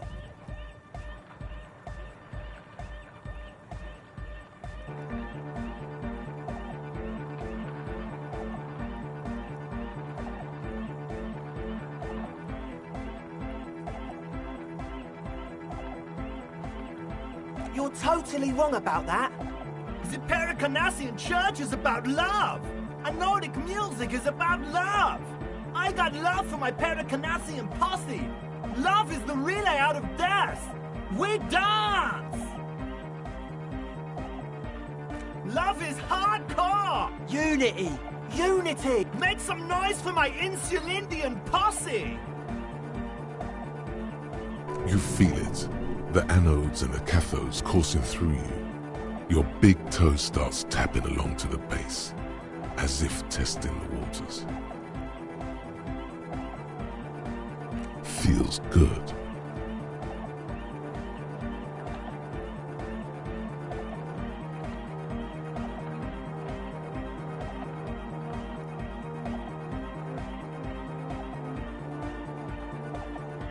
Yeah! Yakokata! Zip, do it for the masses. Do it for the crew. I didn't want to say it, but it was pretty lame of you to imply otherwise. Anyway, you got more questions? The one with the large head is still looking at you, nodding his head, waiting for your body to start moving. You feel like you could go for a little disco when, or if they get this club going. You've got it in you.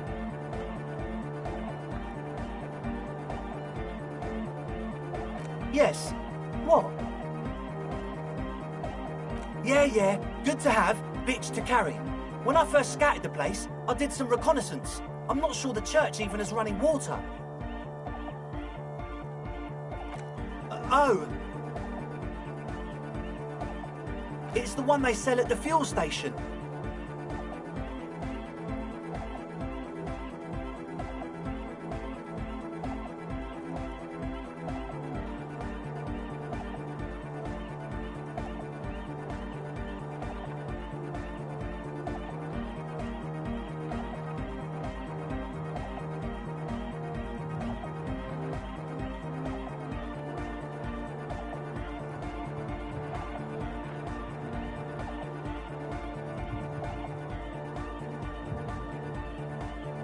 It's like he's lying to you, my liege.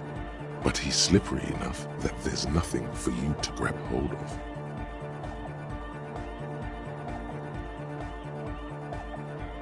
The what now?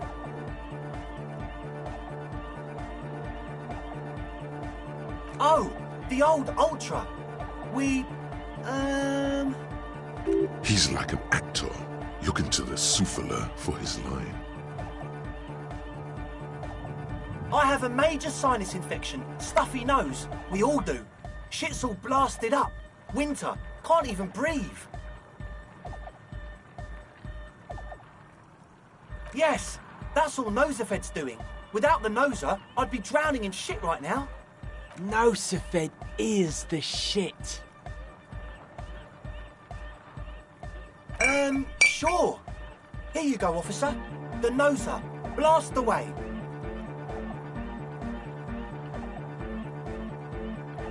He nods enthusiastically, no doubt a little relieved.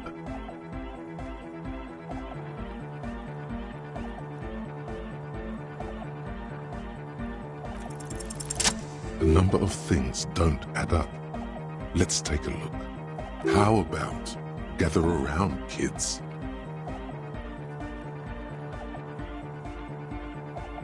The young speed freak puts down a busted capacitor and looks at you. The one with the large head seems very enthusiastic about whatever you have planned. Their would-be leader is less amused.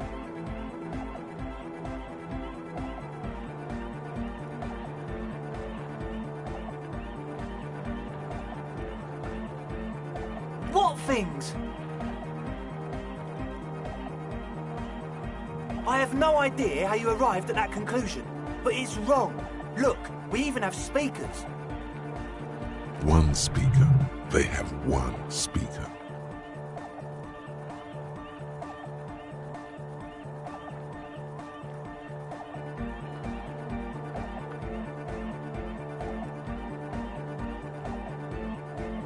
What do you mean, friend? It's a one-speaker system. It's monodynamic. You wouldn't know the first thing about sound reproduction in anodic music. Other speaker.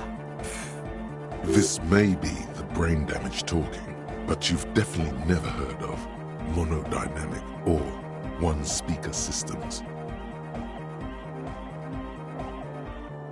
What do you know about spinning tape? Nothing. I'm sorry, but there is no lab equipment and no drug ingredients. He said it was for his nose. What more do you want? Likely pseudoephedrine, almost exactly the shape of ephedrine. Ephedrine makes you happy, and so does pseudoephedrine. And of all cellular-based life, what's your point, Lawbringer? No shit. That's... Come on, that's... I meant to say, not true.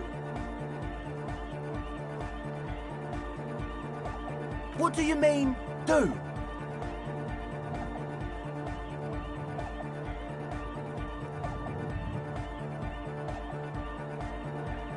What do you mean by lenient?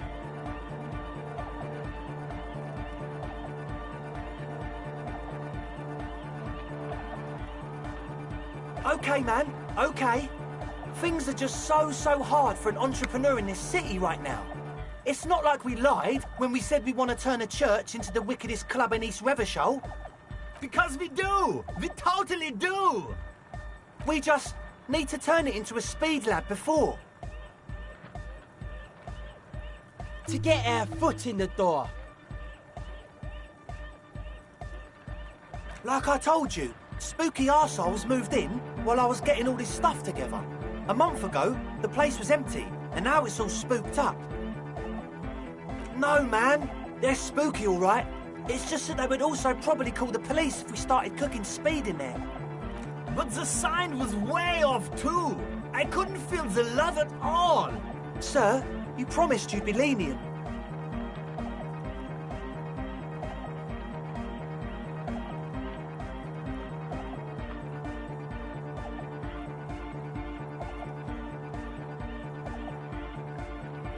We can continue on an amiable path, right? No more misunderstandings, no more lies.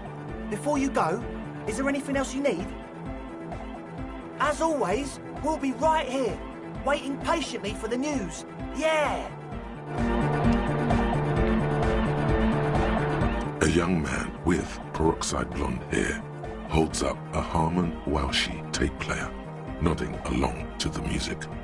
He looks at you with a knowing smile and says, Hardcore! Hardcore! Hardcore to the mega! Here comes the night!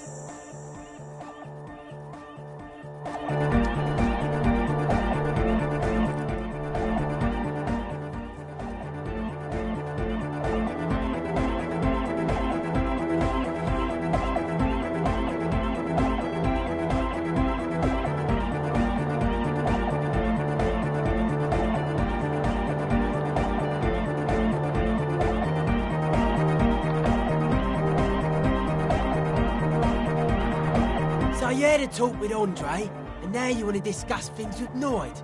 Good.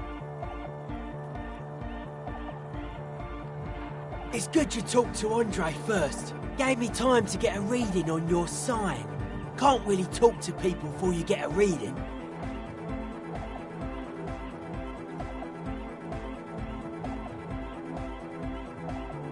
Yeah, gotta compare. See if we can align. I suck at socialising, man. Even now, our sign synchronisation is way off. But I'll see what I can do. Weird stuff. Specialised.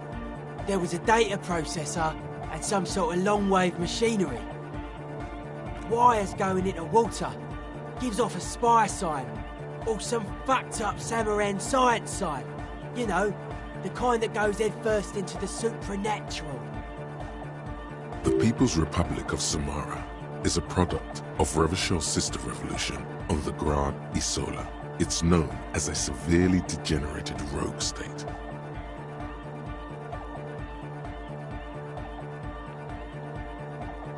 Nothing's wrong with it. You should definitely be researched. You can still do sick shit with it, though.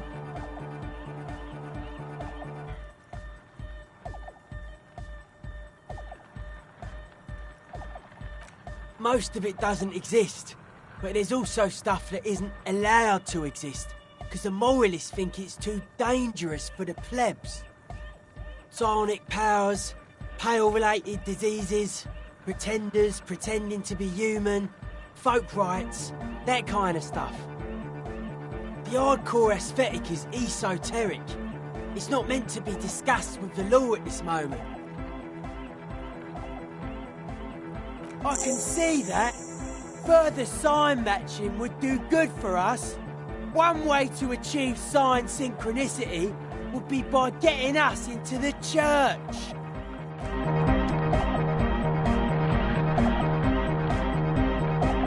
The young man with the... This is hardcore. It's hardcore! Skibber-dee, skibber-danger. I am the rearranger. Back to the heavyweight. Hardcore! It's hardcore! Skibber-dees. Wickler, true, hard, full, car! Hardcore! Yeah! This young man adds a capital G before the H in his yegs and args. This produces a guttural Gotwaldian accent and makes him sound more animal, more in it. Or maybe it's not Gotwaldian. Maybe it's Oranese. Probably an homage to Oranje, where Arno van Eyck is from, judging by his name. Could you be listening to an Arno van Eyck creation right now? The Y to the E to the A to the A to the A to the A to the A to the G to the H to the exclamation mark. Yeah! He missed one A.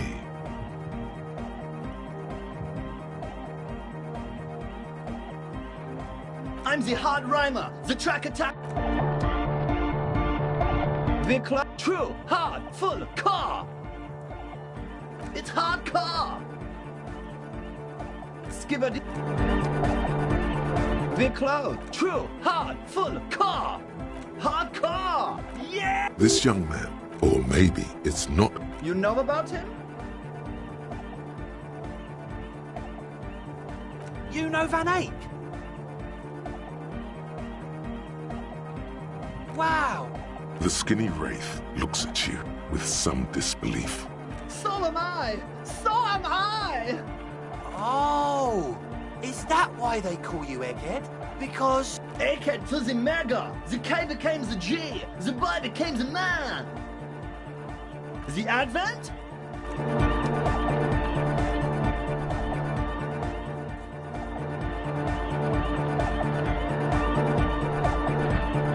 Wickler, true, hard, hardcore! Hardcore to the mega!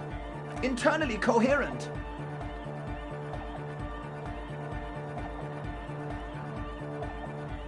All car! All right! Yeah!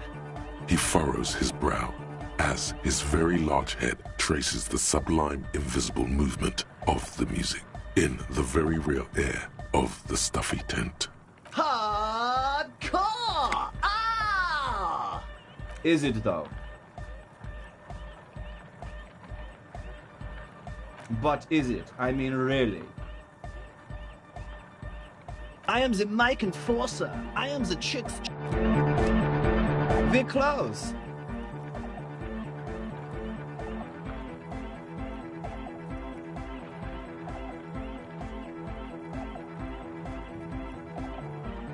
True, hard, full, car! Hardcore! Hardcore to the mega! Internally coherent. Good morning, yeah! 1, 2, 3, Yakutkata, the place to be! Yakutkata is a hardcore place! An intricate system of irrigation networks pockmarking the earth, intermittent seas of phosphorus mud, ripped tarpaulin fluttering in the wind. A pair of molten rubber boots also comes to mind. All in all, a truly hardcore place.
An old door, worn by elements, guards the depot. The wind has blown a sand dune in front of it. The door hasn't been opened in a long while. You see... It's military. A service depot of some sort.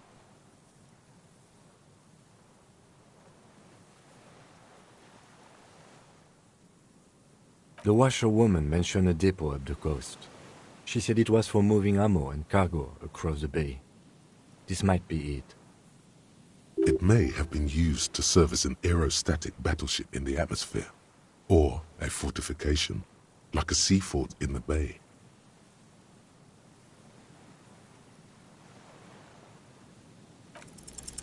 You rattle the handle a bit, then push on the door with all your weight. It does not budge. Not only is it locked, it's also jammed shut. We don't get in there.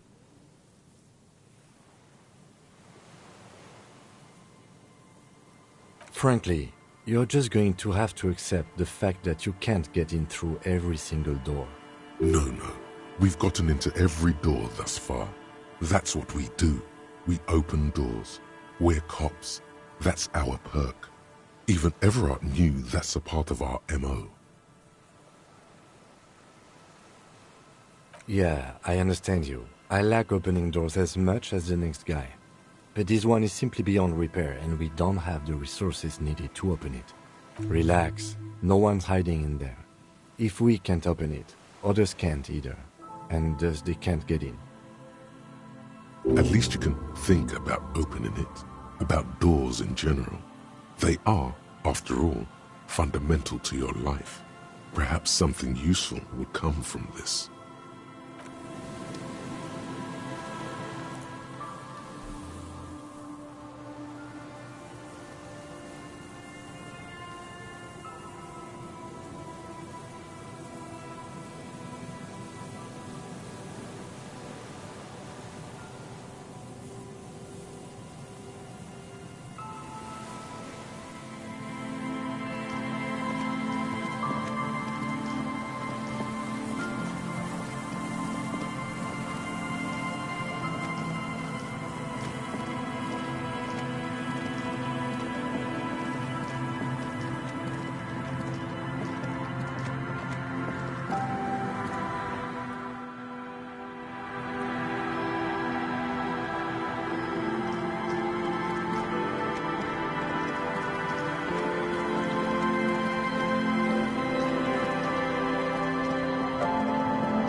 That's one brutal motor carriage. If I were a real skull now, I'd jack it, paint it in palm tree livery, then bottom light it, neon style. A snazzy shit-ripped skullmobile like this would make a fine trophy. We could, like, hang fucking shrunken heads from the side mirrors. Cops' heads. Scary tribal shit. Yeah, tribal shit. A cop carriage like this would have proper skull value. While I appreciate the interest you take in my brutal motor carriage, I have to stop you right there. The RCM takes threats directed at its property seriously. It's just theoretical work, Copper. No basis in reality. Man, if we were certified skulls right now... Skulls. Now there's a strong organizational title. I can tell you who we're not, cop. We're not snitches or skulls. Which is not to say that the skulls are bitches and... On the contrary. The part of this presentation you want to take home with you, cop man, is we're not part of the skulls. Yet. Okay then, let's indulge in some intellectual exchange. These young men seem eager to share their beliefs.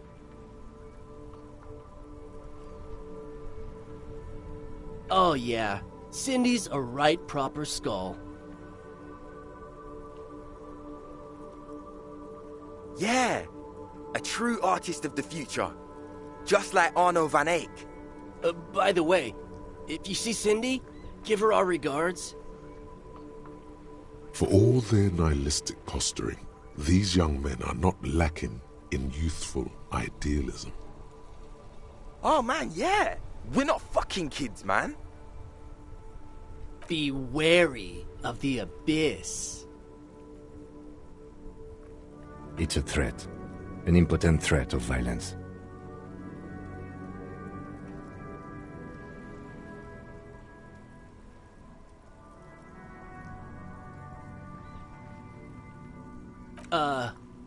That's right.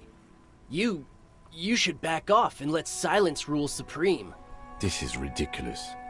Boys, do you know why the gang is called Skulls? Yeah. The skull symbolizes the embrace of death and nothingness, present in all of us. The vehicle of our future operations. Death and nothingness.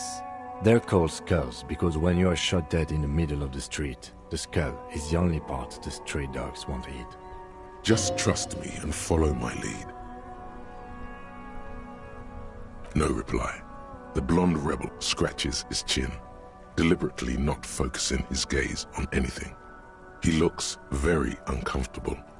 The other one shuffles uncomfortably, nevertheless continuing to steal glances at the lieutenant's motor carriage.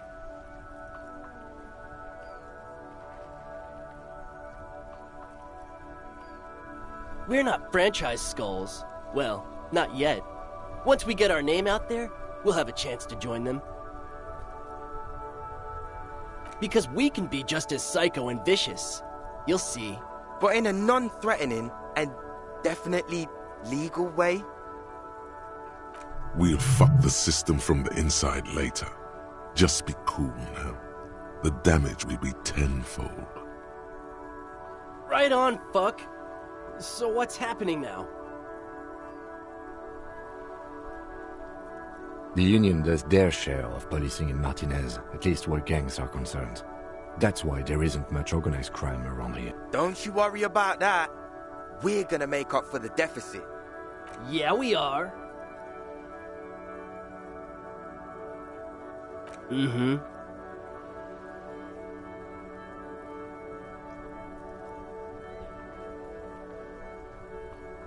Murder? Yeah, sure. We'll gladly tell you everything we know about it. It was a man. Also, he was hanged. He was hanged from a tree. Yeah, I mean, duh. These punks don't know anything. Let's just move along. Hey, stop right there. How does one know anything? Ah, this sounds like epistemology. A field so occupied by thought that it begins to question thought itself.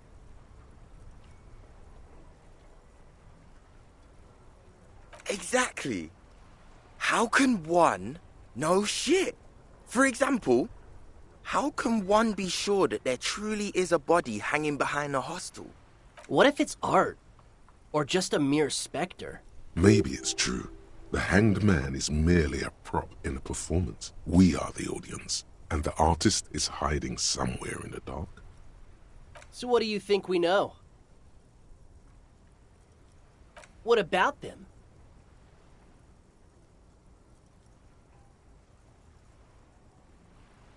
Well, first off, it's a statement and not necessarily something that characterizes me as a person, even though the statement has character. And I do like piss. The word piss epitomizes the struggle taking place in the world. Things being defined as they seem, not as they are. And, I guess, it's also about communal spirit, the future, and truly appreciating our differences. Also, you've got to admit, it catches the eye. And since the Grand Piper is slowly but steadily moving towards basing the economy on it, attention, it is imperative that the medium itself convey the message. What I mean by this is, we are all piss and that the world is inherently meaningless. It seems that the young man has a certain expertise in at least one field, even if it's rather narrow. Like I said before, many men keep searching for the one, for so-called true love, which is actually just obsession masquerading as kinship. The thrill of the chase, the hollowness that fills your chest cavity after catching it. I'm wondering if the poetics come with the jacket, or are they derived from something else entirely? To catch a fish, you'll need to hurl the lure many times, and even then it isn't certain that you'll get anything. If you blow up the lake, though, you get more fish in a shorter time. And, for time is of the essence and fleeting ever so quickly, one must think of a way to fuck the whole world and not get caught up in fucking someone. Because when one fucks everything, he fucks nothing. And that, to me, feels glorious. Sticking your dick into the void. Hate to admit it, but in a weird way, he's got a point. Is it a coincidence that here we have 2 badass jackets and 2 badass cops? Yes? Leather jackets adorned with immature writing? The ideology they convey helps the boys justify poor choices in life and fashion. I'm not a fan.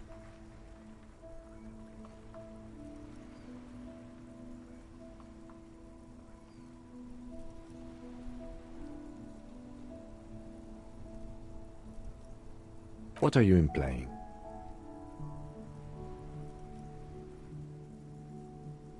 I'm not sure I understand you, Detective.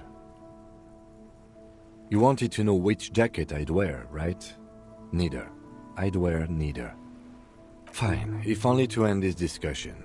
Theoretically, if I were a juvenile delinquent, if I were to already be down that path, I think peace is the stronger of the 2 statements. Seems about right, especially considering your heroic exit attempts. That's an origin story for a dynamic duo right there. So are we done here? Or you don't need us around for your secret whisper party, do you?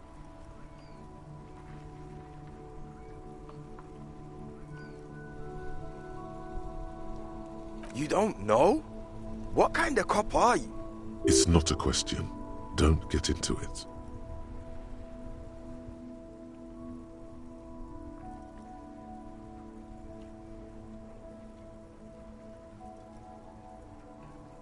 The Skulls are the most vicious gang of the Besmertne. Besmatine, or the Besmati, the Immortals, are West River Sholian crime syndicates. The nastiest bunch of psychos ever. Jacking carriages and getting into high-speed chases. Possessing an infinite amount of fuck-all swagger, infamous for their non-verbal modus operandi. They usually occupy the burnt-out quarter in Jamrock, or you can find them loitering around their brightly painted bottom-lighted vehicles. I can't wait to become a skull. Bottom lights are wretched aggressive.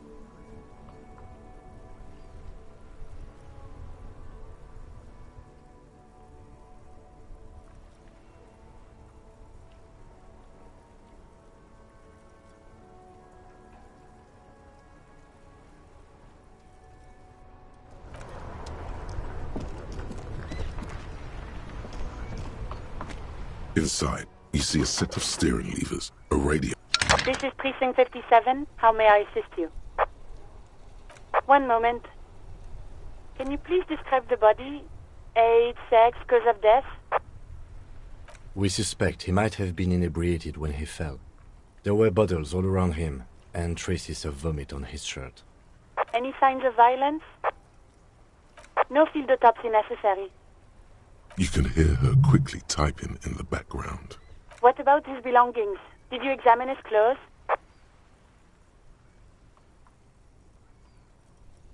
Any information on the library card? Good. You have a lead. Do you and Lieutenant Kitsuragi want to take the case, or should I assign it to someone else? I have assigned the case to Lieutenant Kim Kitsuragi. Please follow up on this library lead to identify the man. We'll send someone to take the body to the morgue. That's all for now. Thank you for reporting in. Is there anything else I can do for you? Still no word, I'm afraid, sir. I know it must be frustrating. Was there anything else you wanted to ask?